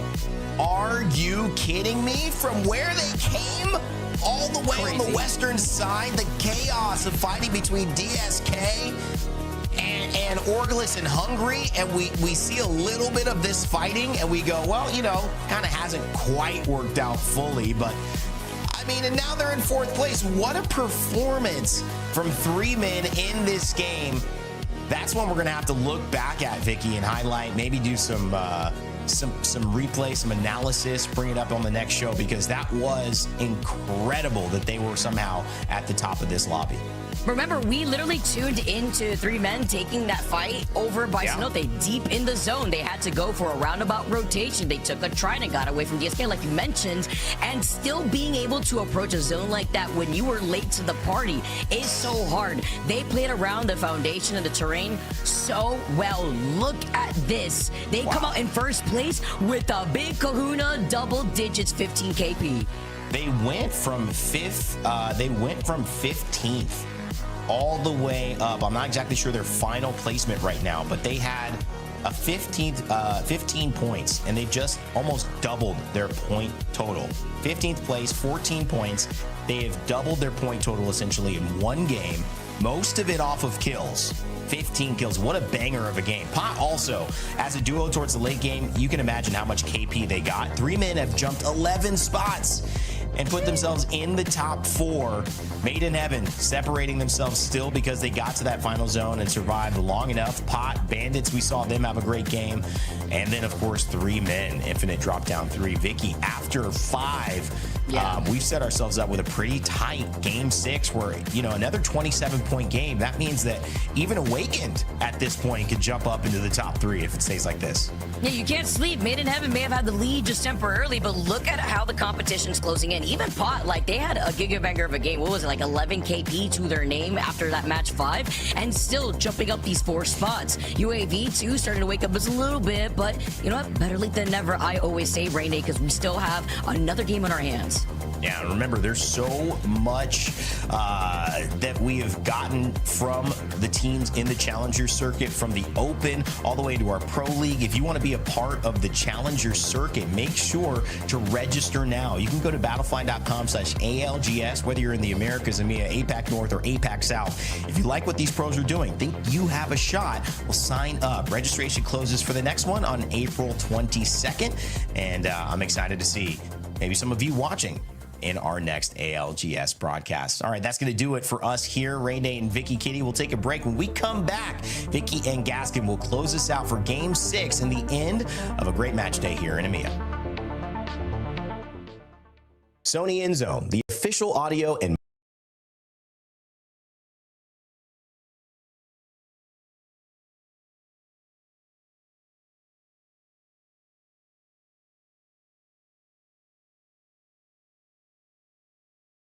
in just a little bit. Don't forget, we have another 6 games at 3 p.m. PST for the Americas Pro League. We are nowhere near done on the day. We have another 6 at 3 p.m. PST for the Americas A versus B, where Falcons, Liquid, Stallions, and a bunch of other squads are playing. We'll lock on in here. Game 6 coming up. Mad Maggie gone. Let's see what teams start to fucking play here going into the last game for EMEA. I appreciate y'all being here, man. Thank y'all for vibing out. I want to point out here, too, PRYANIK. This is how important fucking 0-point games are in this set. I literally keep saying this, dude. And, dude, it's been a standard throughout all of ALGS since the beginning when we watched. But the main thing is this set, for some reason, and this split, 0-point games are the literal deciding factor for teams being top 3 or going out of the top 10, or maybe in like 7th or 9th, 10th place, right? It's insane. That's another 0-point game. PRYANIK were in 3rd going into that one. They dropped down to 7th. Because teams are dropping heaters. We have some really high kill games from 1st and 4th in every single one. It's usually how it goes. Teams are dropping tons of KP courtesy of the character bans. So Prya drops all the way down to 7th, dude. And GG now, 3 duds, and they're in 12th. They were at the top of the leaderboard, bro, for the first 2-3 games. And now CTG in 14th. It's crazy, man. 0-point games are literally a plague to so many squads. And here we go. Game number 6. Let the fuck on in. Chat, I'm going to go piss real quick. 1 second. I'll be back. Woo! God damn, these games are good as fuck, man. God damn, these games are good as shit. They're back on feet. What do you call it? Oh my. Gathered here are the world's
but it's just gonna be fucked. And I have a question. Wouldn't you have played that, like, where the zip on the right side, like this fucking corner? Isn't it also playable? It is decent, but like, if we don't kill anyone, then we're just gonna be like sitting there doing nothing. Okay, that's fair. Like it's safe, but it's hard to play after. I fucking fucked the team sliding down, bro.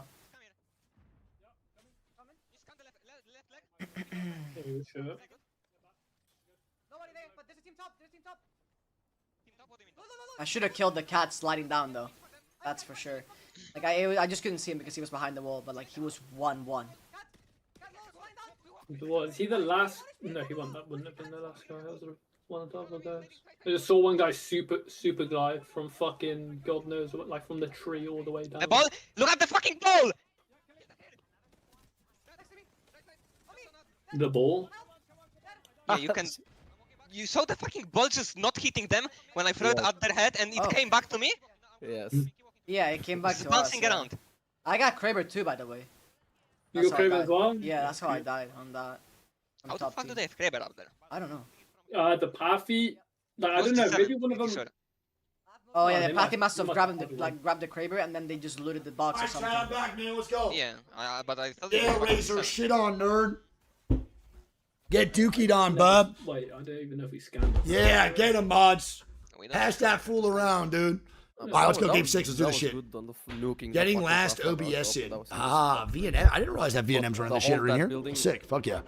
I bet you I got some caffeine for this last game, brother. I mean, can you believe this is me off no caffeine? Holy shit. The only thing I did to that My party God. is scan him, guys, so he cannot go back. Literally insane. Now we're locked in for the caffeine. I might put this in. Maiden Heaven's going to be in first. We'll put Pot in the second spot and then Kinda in the third. So our first 3 POVs is going to be the ones that we're watching. Bandits going to be third, Pot second. Perfect. Look at that, bro. Thing of beauty for fucking team stream. VOD review, baby. You are the caffeine. You know me. No caffeine, but you got sleep. I did. I wasn't planning on it, but I did. Naturally just happened. Don't forget, chat, for the America's Watch Party, we got a little bit of a new addition to the stream here. I'm going to be showing you guys later today. Pretty excited about it. Pretty pumped. Excited for you guys to be here, man, just in general today. I love you all a ton. You got me back in Apex. Fuck yeah, dude. Love to hear that, bro. I'm getting back into Apex myself playing, so it should be a good time. Don't forget our new series starting on the channel here soon, man. Let's get it on our channel, our YouTube channel, not the stream. What time is the Americas? 3 p.m. PST for the Americas, buddy. 3 p.m. PST. What's my main source of caffeine? I usually rock Red Bull. Tina's going to get me one actually soon. But right now I'm doing a little bit of pre-workout because I don't have anything. I'm starting to get caffeine withdrawals, bro. You know me. That's how it goes. Last game will be Mirage by Horde. Dude, don't fucking tell me anyone else is playing Mirage, bro. I really don't want to see that. It's just so bad. Like, I get it. I understand it. But, like, when it comes down to it, I just am not a fucking fan of goddamn Mirage. I get it in a way of, like, you maybe are looking for the reses or the scans, like, you know what I'm saying? But I don't get it in the way of, like, it's actually good. I don't get it. There's so many other characters to play. I'm a Mirage main. Listen, bro. Well, listen. All I'm saying is, dude, Mirage, not good in fucking... Mirage, not good in ALGS. I'm going to be real. I played with some great Mirages throughout my time as solo queue ranked in pubs. Wildcard Mirage is the GOAT. He's my favorite character to play. It's not even close in Wildcard, man. It's a great time. So I ain't shitting on you. I definitely ain't mad about it. That's for sure. But it has no place in ALGS. But ranked, I've had some good. I don't think your ranked character really dictates too much. It just depends how you are as a player. I think ranked characters are like definitely very important in certain times. When it comes down to it, I don't think ranked is really that much about characters, more about the player. Who's behind that fucking character is more of a concern for me when I'm playing ranked. No, V. I'm just explaining in general. Love you, buddy. Favorite Red Bull is normal Red Bull. My favorite one is the strawberry apricot, or that cherry one's really good too. Alter the rank GOAT. True. I mean, Alter is probably one of the best solo queue legends just in general. I think the more you play solos, the more important, if that makes sense, what you're running. But I think still it depends who's behind that character. What about when he was slightly used during EMEA during the support meta? I don't know. That shit actually happened. Are we 100% positive that shit went on? Because I'm going to be honest, that feels like a fucking fever dream to me. How long ago was that? Because goddamn, bro, wasn't that only during, wasn't that only one team rocking that though? That wasn't everybody using it, right? It was just Fire Beavers rocking that shit. I think. Not positive. Any sugar-free Red Bull is go to 100%. We can start the game on my break from work now. Bro, they should be starting the shit up like immediately, but they're waiting for the OBS to come on in here too. It's the biggest problem. Getting the OBS in. That's it. OJ and Impulse at Champs. Wait, they rocked Mirage at Champs? Did they? They did. I think you're right. What's going on, Laura? How you doing today, dude? Good to see you. All year 4. That was, dude. They really rocked that bitch, huh? That's crazy, dude. Insane. What up, my lover? I wanted a sugar-free Red Bull if possible. Maybe 2 of them. Any flavor. Any sugar-free. Love you. You're the best, baby. Are we watching NA today? Oh, I will be watching NA today. I'll be all over NA today. I'll be fucking in there, brother. I'll be doing things to NA that we've never done before, and you'll see what that means. What about Matt Pickett? Oh, my God.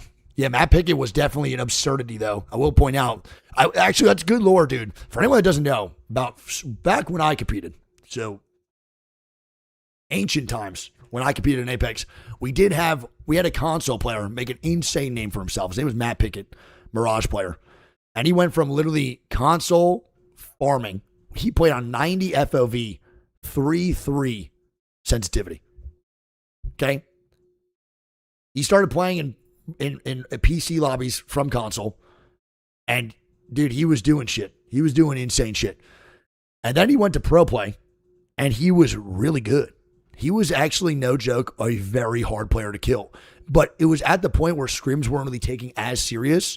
So when he would play in scrims, a team would die to Matt Pickett on Mirage in ALGS environment, and they rage quit the whole set.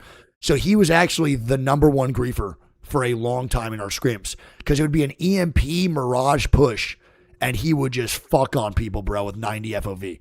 And he would make teams literally not play anymore. Did they do terrible sometimes? Yeah, 100%. But did they sometimes like get 3 farms in a row of squads? Yes, and he would just make those players quit. That was insane, though. That was definitely a fever dream. Here we go, Game 6, lock on in, EMEA. Game 6, A versus B.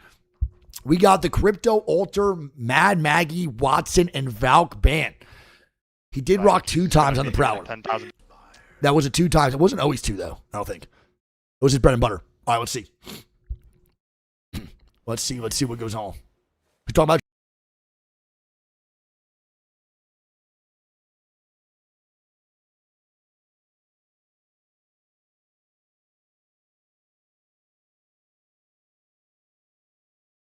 leaderboards with one big match here, though, in the final one of the day.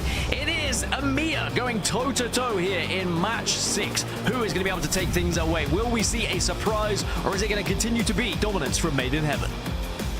Let's get this going here. We're going to expect that fight to come out early because it's just free here. You know what I mean? Bandits are going to be able to really roll out with that confidence and that momentum that we keep highlighting. Bandits currently sitting with 43 total points, so all the KP they need is important here. They're even looking about to see if they could call out any of the members of FJP2 who do have that survey beacon. I want to hear a little bit more on momentum and kinda too, because even from those comps and hearing those confidence, you can see how important it is for them. What I love about my team is that whenever we're in a high tempo and we just get that one first team killed, we just keep going. It's like a snowball. We keep rolling on, and we keep on killing teams. If we have passion, if we're doing good consistently, then we're gonna do good. We're gonna keep doing good, yeah. Passion is an understatement because we heard those comms ourselves, Gaskin, and this is going to be a big game for them, depending on how far they clear out not only Spider Caves, but where that zone is going to be pulling and what they want to prioritize, knowing that SJP2 are still at their backs and seeing where that zone is going to be closing. Oh, man, one of my personal favorites, by the way. It's going to be pulling over to Jurassic. So many teams already on their rotate. You see PRYANIK now moving in from Coastal Camp. They have a survey beacon as well as a ring console, but it's the collapse of these eventual 4 teams. ECLIPSE waiting on the other side of those bunker doors alongside UAV. Pot already rotating in from the choke over out of Stormcatcher, as well as Infinite holding the southern choke side. I think just listening to that soundbite as well, I think it's been important that Bandits have had SJP2 up in Northpad because it's allowed them to get that early fight, get that momentum, and we've seen it evident. They've been able to roll off the back of it and snowball, like they suggested, into a very aggressive position. Now, yes, they've had a lot of kills, but they just haven't been able to get into those end games as much as they would have liked. So that's why we don't see them necessarily at the top of the leaderboard, but there's still one more match to try and make that happen as teams are starting to flood towards Jurassic. As you have said, Citadel already trying to situate themselves with the Trident on their back to give themselves a little bit of extra cover. Infinite find themselves on the southern side as well. Heaven are arriving, ECLIPSE also moving in. So there is going to be a lot of congested traffic over towards Jurassic at the moment. The real question is who sets up just outside of Jurassic on these fence lines, because the fence lines can be very important positions to hold. You can pick up a lot of KP from them. Especially if it ends up pulling more on that southern side, right? Where Infinite have already taken that building alone. And with that composition, it works out to their favor. They're bunkering down with the rampart. Smaskulu is looking to see where this team is inside the bunker doors. They don't want to commit. And I like this call here. Even with having a Wraith and trying to make some more of these portal plays, they want to prioritize their rotation. And if they haven't gotten that Evil Harvester yet, they're going to be able to get it up and coming around the other side of the mountain. And also maybe being able to make sure that if they can't find a spot into Jurassic from the bunker side, they could at least see if the fence line is cleared leaving out of Cedo.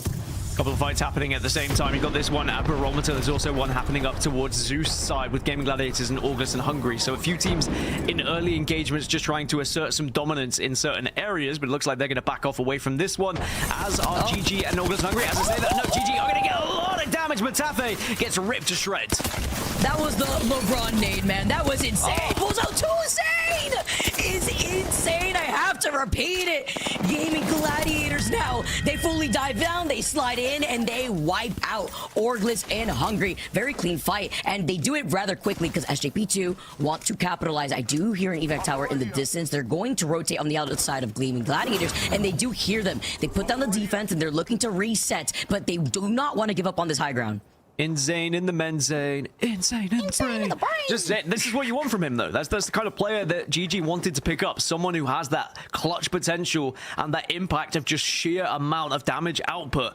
And now GG might be able to get the jump onto SJP2 again here. SJP2 came hunting, but they have walked right into an ambush. But Lufka gets deleted, but Zane's done damage on the other side.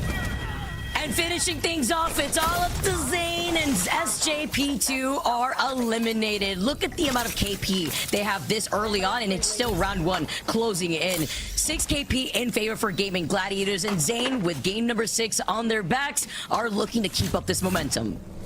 Momentum on their side, and I said it was a bit disappointing thus far. They found themselves in the bottom half of this leaderboard, but now they're starting to play like the GG I know and I love. They are kill leaders right now, but of course they're the only ones who have got kills in the game. They've deleted 2 squads. The real question is, how do you get into this end game? So yes, you put points on the board early and you're starting to climb up that leaderboard, but all it takes is getting into zone and then getting deleted straight away, and suddenly you'll be sent right back down to that bottom 10 as we check in on 3 men making their way in as well. They've been able to find a little place to call home on this western side. Perhaps DSK or Zipline Mafia might join them a little bit later on when they make their rotation in as well.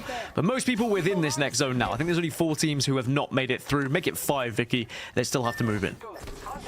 Yeah, making their own cover too. Even with that Trident that's right behind their backs, you don't want to lose out not only on this Trident, but the rotational opportunities that they have. Calling out where that next zone is going to be pulling, because even with the pings awakened, we're on the other side of the zipline building. They're going to be now zipping onto the other side of the mountain, seeing if they can find a position together as Light and Bandits also continue to pepper down even more pressure, this time coming out of their POI over by Command Center, rather actually just rotating through Command Center. It's looking down at the Horde, who try to get that information over in Stormcatcher with that beacon, but with them holding onto the high ground and being outside of zone, it's a worse position for Horde.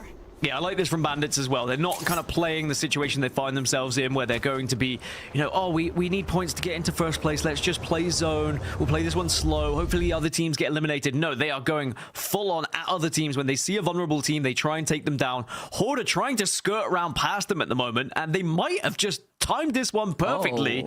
And Bandits are going to get caught out by the looks of it, but they might be able to use Ring Console or Survey Beacon, whichever one they would like, as Gaming Gladiators also will be arriving from that northeastern side as well. So we're going to get a little bit of commotion happening on the east. Elsewhere, Zipline Mafia are also going to do a similar thing up towards Checkpoint. ¿Por qué no los dos, Gaskin? Because Bandits could just feast on both and they'd get the Evil Harvester? Okay, so they've cashed in a lot of the stocks here, and if they could take KP while they're at it, they'll be very happy to hear that. Gaming Gladiators in a rough position. Bandits looking on ahead, because remember, if they did get that server beacon scan, they know that Gaming Gladiators are stuck in zone. Horde, after trying to wrap around the mountain and trying to take the position that Bandits was holding against Horde, saw that beacon scan and have opted to just go over to the western side. They could get even more Evil Shield charge if they play objective, side questing their way over to Cascade Falls. But the fact that we have so many teams on top of each other from this northern side, Gaskin, it could be a bloodbath once these teams see where that zone is pulling. Oh, I hope it's a bloodbath. That's what we all want to see, right? We want to see as much fighting as possible, and that is just going to be there on the northern side. In terms of zone, we're moving a little bit further south in Jurassic, so Infinite in one of the better spots in the moment. Even Awakened, who are making their way through, are going to have to try and force their way in as well. Now, Made in Heaven in first place at the moment. This is a good chance to jump into a listening while it's a little bit quiet and see what they think of this next move. To go zone, everyone's just playing Edge. No, we just need the Edge. Wait, who died? Orgless and Hungry. Orgless and Hungry, and I don't know who else. Oh, SJP2. Oh, SJP2, yeah. Where has Pod gone though? The question. Where did they land? Oh yeah, next to us. Yeah. Next, they have those to go guys just don't pylon. care about zone. No, they're just gonna be here. They'll just be like somewhere. They're probably I think here. they're pylon. I think they're either deep pylon or something like that. Zone, bro. Oh my god, zone's closing. Get ready, man. Kai up here. Ready. Current team here. TP up. Wait, no, Wait, why are they bubbling? Front knows. TP'd and fucking. Oh, I don't know why that guy probably. Let's go over there. Got no clue. Wait, one. No. Oh fuck, that guy's low. He was 1 HP on flesh and like 40 or 30 fucking. Yeah, they killed him with a Peek it off. What are you doing? He's just peeking. So Maiden Heaven in particular trying to work out where Pot are, and they think they're down in pylon. Joke's on you, they're actually ahead of you in the dead center of Jurassic. They somehow were able to just wheedle on way and get past them. But Maiden Heaven in a fantastic spot right now, and it's very good to just hear the listening there, Vicky, and just hear how they try and think about which teams are being eliminated, who's going to be where, and who's going to be a problem. And how giddy they are, right? The vibes are higher for this team. They're very excited. I've never heard someone get so excited to hear zone coming in. But I mean, when you're in a position that they are, they called out where that zone's going to be pulling. They wanted to prioritize final zone positioning, and they're also calling out the play styles of the opposition, of how all these teams are playing on the edge, as Kasheha is able to find Zidane. He thankfully has that portal right there, so they're going to be able to get that reset immediately.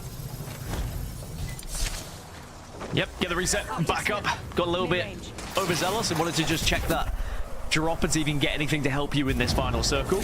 And now they can get back into their position, which is a very strong one, as I was alluding to a little bit earlier. DSK have now taken the southern side of them, so if the zone does shift any further south, Infinite may be a bit annoyed, but I don't think they should be in too much of a trouble. Now, I was speaking about teams on those fence lines as well, Vicky. It's going to be Blessed and Mamma Mia, two teams who are going to have a real opportunity at picking up KP if they play this one the right way. Now, Gaming Gladiators moving in from the north, Eclipse waiting for them, an ambush! It's happening, and GG have to back out. Somebody call 911. They gotta help him out now. Zane also manages to get away, but that was almost like a jump scare. I mean, when you're as desperate as GG, who basically have been stuck in the zone nearly the entire game, desperate times call for desperate measures. PRYANIK also able to pull off this res. They're running to Newcastle and Gibby together with Yans on this Pathfinder, but they can hear the team right next to them here. They slam down the Newcastle wall, and it's inevitable for this fight to go down. They start the engagement from the other side with the Gibby bubble of their own, but it's the calm before the storm, the way that they're trying to play this slowly. It's a bubble off right now. Who's going to be brave enough at the moment? Oh, the 3P. PRYANIK decide they're going to back off, because of the potential third party here, and that's what you always have to be aware of. Havoc, Legends, Blessed are going to be in the area with them. PRYANIK actually are just going to be able to wait and bide their time, and maybe the job will be done for them before they escape. But all the meanwhile, Zone is going to come in shortly and force all these teams up to that fence line, and of course that's where Blessed are now sitting. Blessed back off. They say, look, we tried to initiate a fight, it didn't work, but we can be patient and wait for them. Yeah, why overextend, right? When you know the zone is pulling towards you, you don't want to give up that lot for free where nobody is even looking at you on the other side of the fence line. So Blessed now, looking ahead, Gaming Gladiators, they called in the evac and they find a spot, the Hail Mary. Oh, this is, where do you go? I mean, they're so low from the zone. Edgeman and Kinda are just going to take this for free. And now they get hit with a Seer Q, and they're just fully sending it. Nothing Gaming Gladiators can do. And it's unfortunate that they have to meet Bandits on the other side. Kind of wanting to save his R99 ammo there for later. Doesn't want to run out of light, just as Light did in the previous, as GG will be eliminated. And this is exactly what we mentioned earlier. They put 6 points on the board from kills. They start to go up those leaderboards, but then sadly, on your rotation, you can be shut down immediately. And it means it will be a disappointing week for Gaming Gladiators after such a successful one previously. Is now Eclipse under a little bit of fire as well. And they will be shut down, as Eclipse are our 17th team to be taken out of this lobby. Hey, welcome to Apex Legends. Sometimes you do not have a blessed zone day, and we've seen it happen to some of the best in the game now. Babylons and the rest of 3 men coming out of that small building that we see them bunker down originally. Now take this fight after moving out of the Zipline building over to the right side of the catwall. X here of the double catwalls comes out, and Bandits still have not stopped. Kinda has brute forced their way into this building, but with the bombardment crashing down over their heads, it's only up to Henchman. He can't do much, but he survived. lives thanks to the double knockdown shield, and they're still in the zone. Oh no. But then you have to deal with the thermite on top of it all. That means your teammates are out. Can he pull off at least a shield swap? I mean, he already has a full shield. He gets it anyways, but doesn't have much health. Literally only 3 syringes. Can he do it? RE45? Yeah, full 3-man swing, and with a lot of barriers, by the way, Gaskin. They are sitting happy. It is a bunker down season, and 3 men get eliminated. What a huge fight to win for Made in Heaven, taking out Bandits, who of course one of their closest competitors. PRYANIK also went down, as well did Mamma Mia. So Made in Heaven might just be in the clear now if they can spot Pot, because remember, that was their main concern. Where is Pot? They're in second place. Are we going to be able to surpass them in terms of our movement? But now with those kills, they just create an even bigger gap. It's a 9-point gap now between Made in Heaven and Pot. So Pot still have work to do, but Pot are playing on a comp with Gibby, Caustic, and Pathfinder. So that will mean they are very much setting up for this end game right now, and they are a lot closer to that final circle than Made in Heaven are. In fact, if Made in Heaven want to move to this final circle, they might have to fight through Pot. At least from Press's side, he's got the infinite ammo, but I saw Taskmaster's light ammo, and he doesn't have much in the reserve. Maybe they could go back and forth here, depending on how much ammo Precious is using, but you could hear the pings, you could see the feed. Tyler, with the charge rifle, is able to get the knock onto Max Strafey, but you could hear the pings here from Pot, where they're looking at both Bless, and they know where Made in Heaven is. No one's trying to overextend, and they want to be able to hold this position because the zone is right to their backs. I mean, it would be huge. If Pot can eliminate Made in Heaven here, they give themselves such a fantastic chance of winning this entire match day. But of course, it's easier said than done, depending on which route Made in Heaven make here. If anyone else can really disrupt this, no, Infinite are on 42 points. I think this is a 2-horse race. I think it would be too much for Infinite to try and catch up here. But you can see Pot at the moment are taking pot shots over towards Blessed, who moved first, but that means Made in Heaven perhaps can use this as a little bit of a distraction. No, Pot have not noticed Made in Heaven as well now, and Made in Heaven have to be careful about the way they move. Because they're still on the edge of the zone here. Made in Heaven lose on Stanetic. They do pull up the res thanks to Nags and being on that Newcastle and that wall that they put down. But it's a lot of pressure when you're stuck against the rock. Blessed now take that opportunity while Pot is looking at Made in Heaven, and they actually moved into the zone where all these 3 teams make it forward. Zipline Mafia looking ahead are collapsing on one another. Speaking of Infinite, we check in with their engagement as well. They've been able to secure this building, but they are not alone. They have a team above them. Made in Heaven still alive at the moment, by the way. We will keep tabs on that one, because if they go down, it would be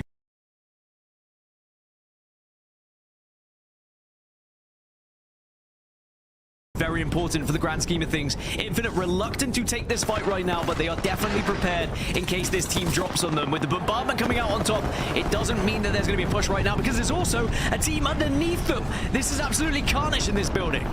They do force out the Gibby bubble here, and while the 2 teams face off against one another inside the building, it's the portals here to add. EQ sees that the Gibby dome was put down, but it's down to a 2-man. They need to capitalize. Zipline Mafia also get eliminated. The Sheila is coming to play. Here's Rampart, though, as EQ has to back away too with the blue evil shield and just the cover, because they want to be able to see if they can pull off this res, and the action happening right above their heads is a good distraction point for them to get the reset. I mean, whoever wins this engagement between these 3 teams will be in such a brilliant position for the end game on the southeast side. But at the moment, no one really able to get the better of another, because you're just so worried about the third party. Now we check in with the lobby leaders. Made in Heaven definitely have the chance to try and use any sort of rocks and buildings they can to get closer. This could be a huge fight here. Great damage initially from Stanetic.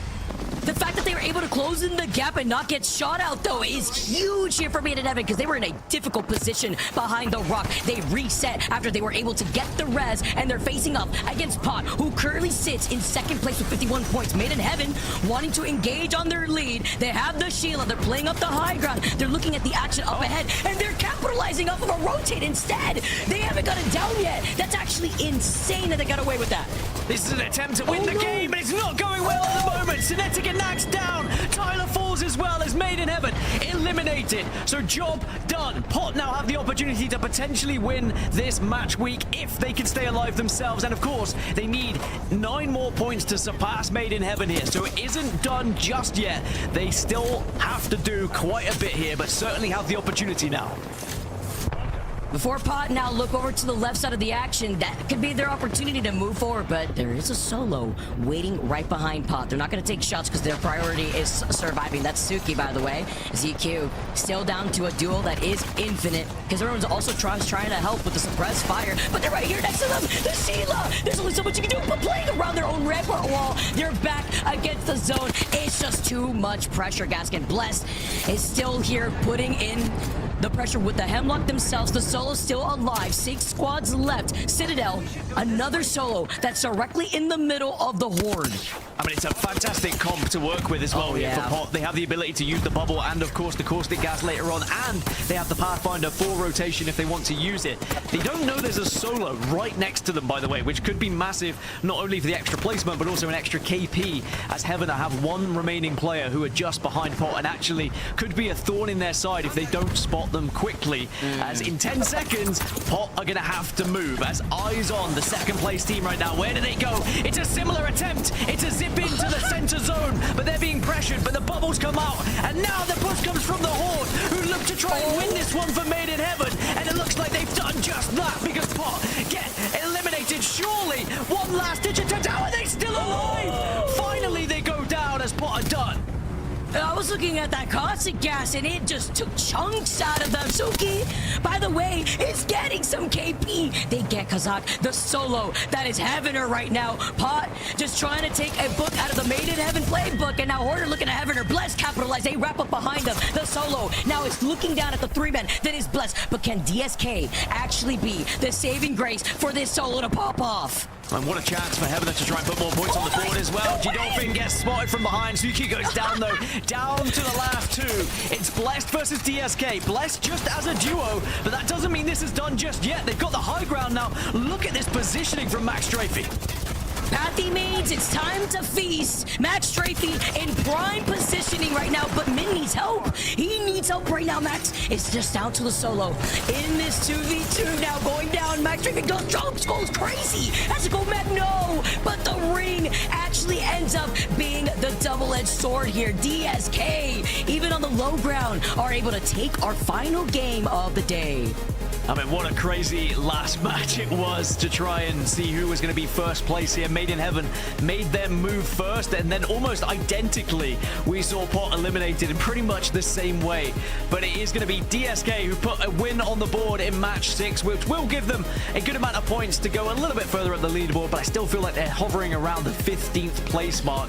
But they'll still be delighted to get that victory, a very important one indeed for momentum moving forward here in Pro League, Vicky. Yeah, it's even a bigger deal, though, to highlight like what Blessed was able to do there, because Blessed put down, what, like 12 KP, and we saw Max Strafey, honestly, he could have done it, but DSK, yeah, they brought out the Vantage at some points here, Gaskin. We know that G-Dolphin, if you tune into G-Dolphin streams, that is his favorite legend, but, you know, going into something a little bit more normal, and I say normal, quote-unquote, right, because we even had a Mirage out here on the field. They get to come out on top, first place, 7 KP in favor for DSK. Kind of crazy the work that was already done by Made in Heaven. They only put 4 points on the board, but when we look at the series results, I think they're going to be more than happy with how things look with Pot being eliminated in the place they did. Certainly there was an opportunity there, Vic, for Pot to surpass them at the top of the leaderboards, but sadly for them, similarly to what they had seen prior, they just got absolutely deleted on their way through. Rain Day, they tried as they might, but they fell victim to exactly the same play as Pathfinder. You know, it was interesting for me to watch because I was taking a look at that final game, and you know, we didn't mention this on this broadcast, but we've been talking a little bit earlier in the week. It's like, what are some no-nos? What are some things you do that you shouldn't do? And I think in these moments, yeah, I know we talked to No-No as well.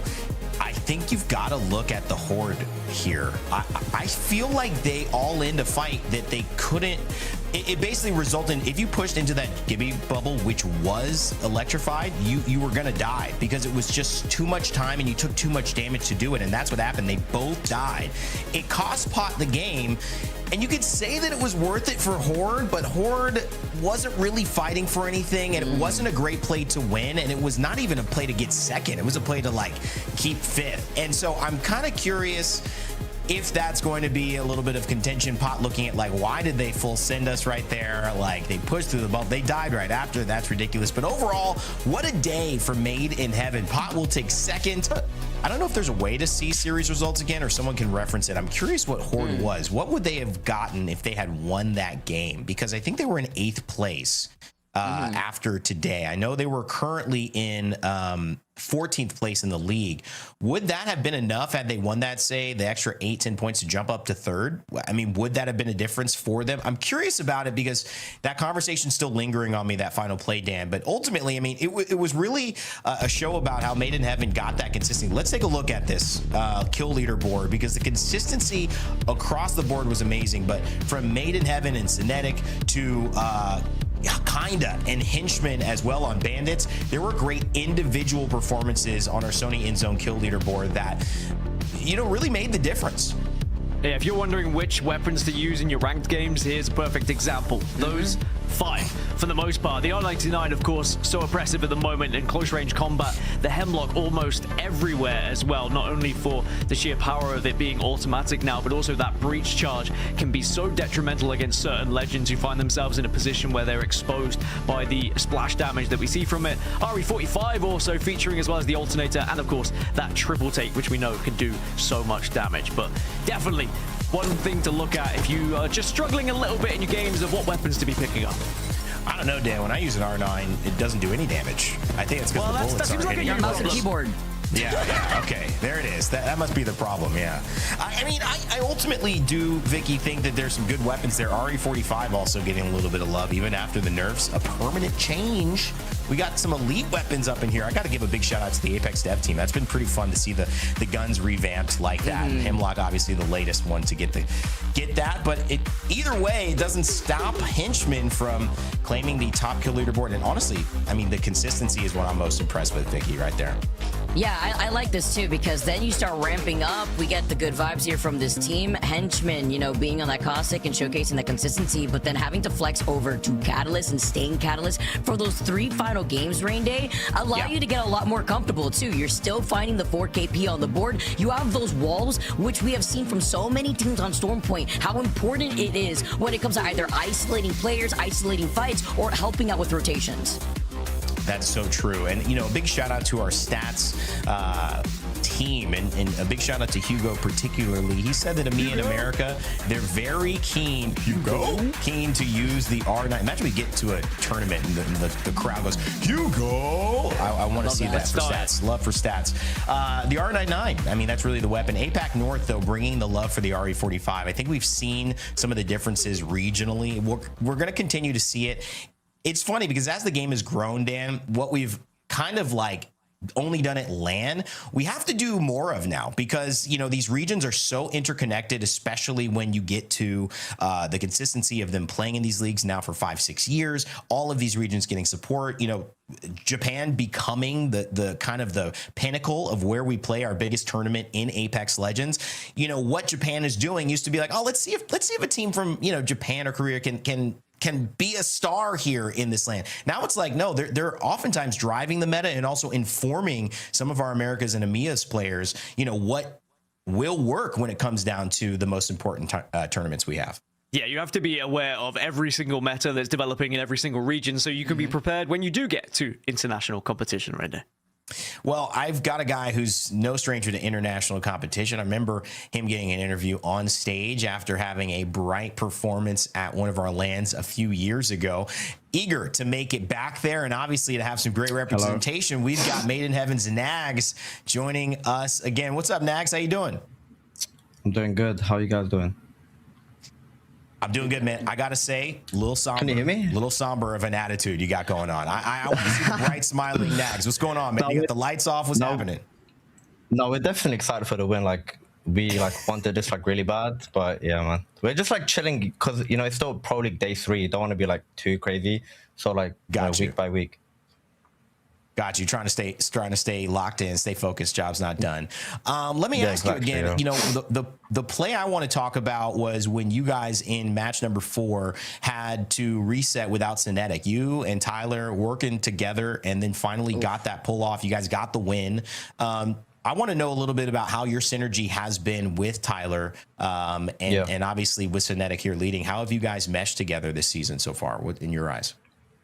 Yeah, I mean, we're a new team. Previously, we were with Zane, and then we picked up Tyler. Honestly, I feel like Tyler's like similar to me, like how he plays the game. So like we synergize really well together. And with Synetic, like I've played with him last year, CC, we won CC together, like LCQ, I mean, for champs. So me and his synergy are like really good too. So yeah, I think our chemistry as a team is like really good, to be honest. I really like to hear how the vibes have been for your team overall. I mean, it's crazy. Made in heaven, guys, everybody. Orgless, by the way. So just keeping that in mind. But it's the way that you guys have been really able to perform and stay consistent. That play that Rain Day just mentioned blew our minds. I mean, imagine if you didn't have the Newcastle wall. I want to hear more of your thoughts, you know, looking on ahead and looking at the rest of the competition. You mentioned trying to conserve your energy. What can you talk to us a little bit about how it is that you guys practice, what you guys kind of focus on for those of us at home that want to be able to improve on our own respective gameplay? Yeah, I mean, honestly, like we're trying to play like scrims the same way we practice Pro League, but it's kind of difficult because scrims are like not realistic. Honestly, I feel like we do struggle sometimes to like take scrims like how we should be taking it, because if we're like playing the game the same way we're playing Pro League, then we'll improve like drastically, like really quickly. But yeah, just like, you know, your comms, and just like pretty much just playing the game, and yeah, you just gotta take it serious, you know? It's like, you gotta be professional. Nags, all three of you have kind of been on rosters where the expectation has been that you would be one of the top teams in EMEA, and you have been in online competition at times. Sometimes when you get to international competition, all three of you have fallen flat in different teams, or you've been on teams that have had relative success. Is this the roster, though, that you can finally say, you know, this is going to be the team, we go to LAN, we're one of the best teams in EMEA? Because it just feels like there's something different about you three. Yeah, honestly, talking about this team that I'm in currently with Synetic and Tyler, our synergy is like really well together. Like the vibes are always good. Scrims, like the vibes are good. Like it's never, like even if the vibes are down, one of us can like bring back the squad together, and like so it like meshes well again. So I feel like the chemistry and the like the vibe in this team is like what matters like the most. Yeah, you know, it's interesting, you know, Nags, we've kind of, just to close out, you know, we've kind of thought of you guys, and you particularly, I think, as a player, as somebody who is a part of a damage-focused, highlight reel type guy, gets in these situations and makes it out, and wow, Nags did it again. I feel like the identity of this team, though, is let's be consistent, let's get into zone, and let's also then, when we have the moments like you showed in Game 4, execute like you and Tyler in terms of showing that ability. Have you felt that you've had to shift a little bit as a player before we let you go with this new roster to be a little bit more patient, be a little bit more focused on the ultimate end of the game, and let, you know, some of your damage numbers, some of your kill numbers drop a little bit in order for the greater good for the team?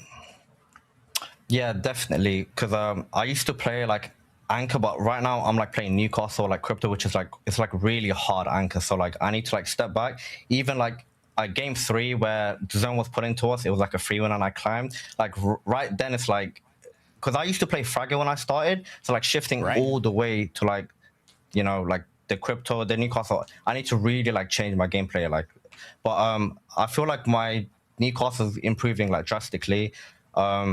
But yeah, I feel like I definitely need to like sacrifice some parts, but it's all good, you know. Like if we get the dub, then that's all that matters. You know, let me just quickly tally on that. You're sacrificing this. You're changing the way you play. Most people don't sacrifice their cool, comfortable routine unless they're after something bigger. What are you after this season of the ALGS before we let you go?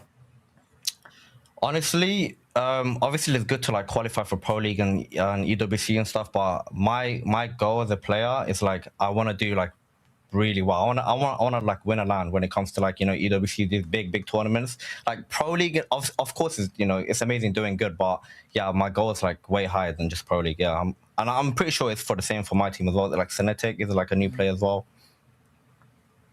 I love it, man. Well, I'm excited to hear that. And I know you guys aren't, you don't have an org yet, but that's the type of thing an org would definitely want to hear, especially since lands are pretty important. So appreciate you coming on. Thanks for spending the time. And, you know, I hope you get some more lights in the room, you know, eventually, man. I don't know, it's late. I will say you're almost going to bed, but all right, Nags, thanks, man. Congratulations. Thank you guys for having me. Bye-bye. All right, Nags from Made in Heaven. Tyler, Cinetic, find a win. Vicky, I had to joke with him a little bit, but it's I like PM there. You know, it's 9. It's 9. This strikes. Right? He strikes me as a guy that's not going to bed at 9 p.m. No.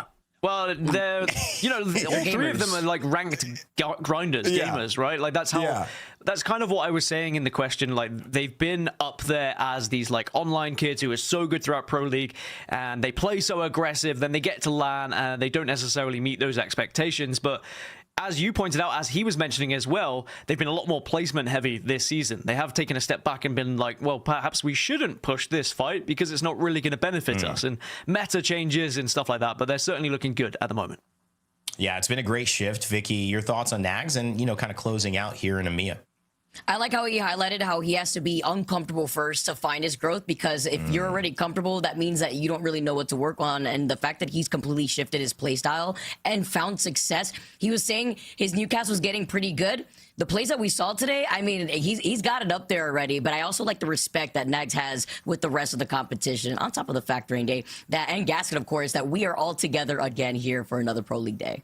Oh, so fun. And guess what? Although this is coming to a close and I'm going to let you guys go, we do have another part of Pro League coming up in just a little bit. That's right. North America is on the horizon as EMEA has just come to an end. We said this was a day to advance, to claim a top spot. Maybe when you didn't. Well, Pot, they got really close to repeating second place, but Made in Heaven jumped up and took the first place in not only a game, but in a day that they had needed. We'll see if similar results follow in the Americas at 3 p.m. Pacific time. That's 2 hours from now, or an hour and 54 minutes if you're that kind of person. We will be back with more Apex Legends Global Series action. We hope you've enjoyed it. From Gaskin and Vicky, myself, Rainday, all of our production team, and all of the Play Apex team, we appreciate you. We love you. Remember to never give up, never stop gaming, and we will see you all for the Americas.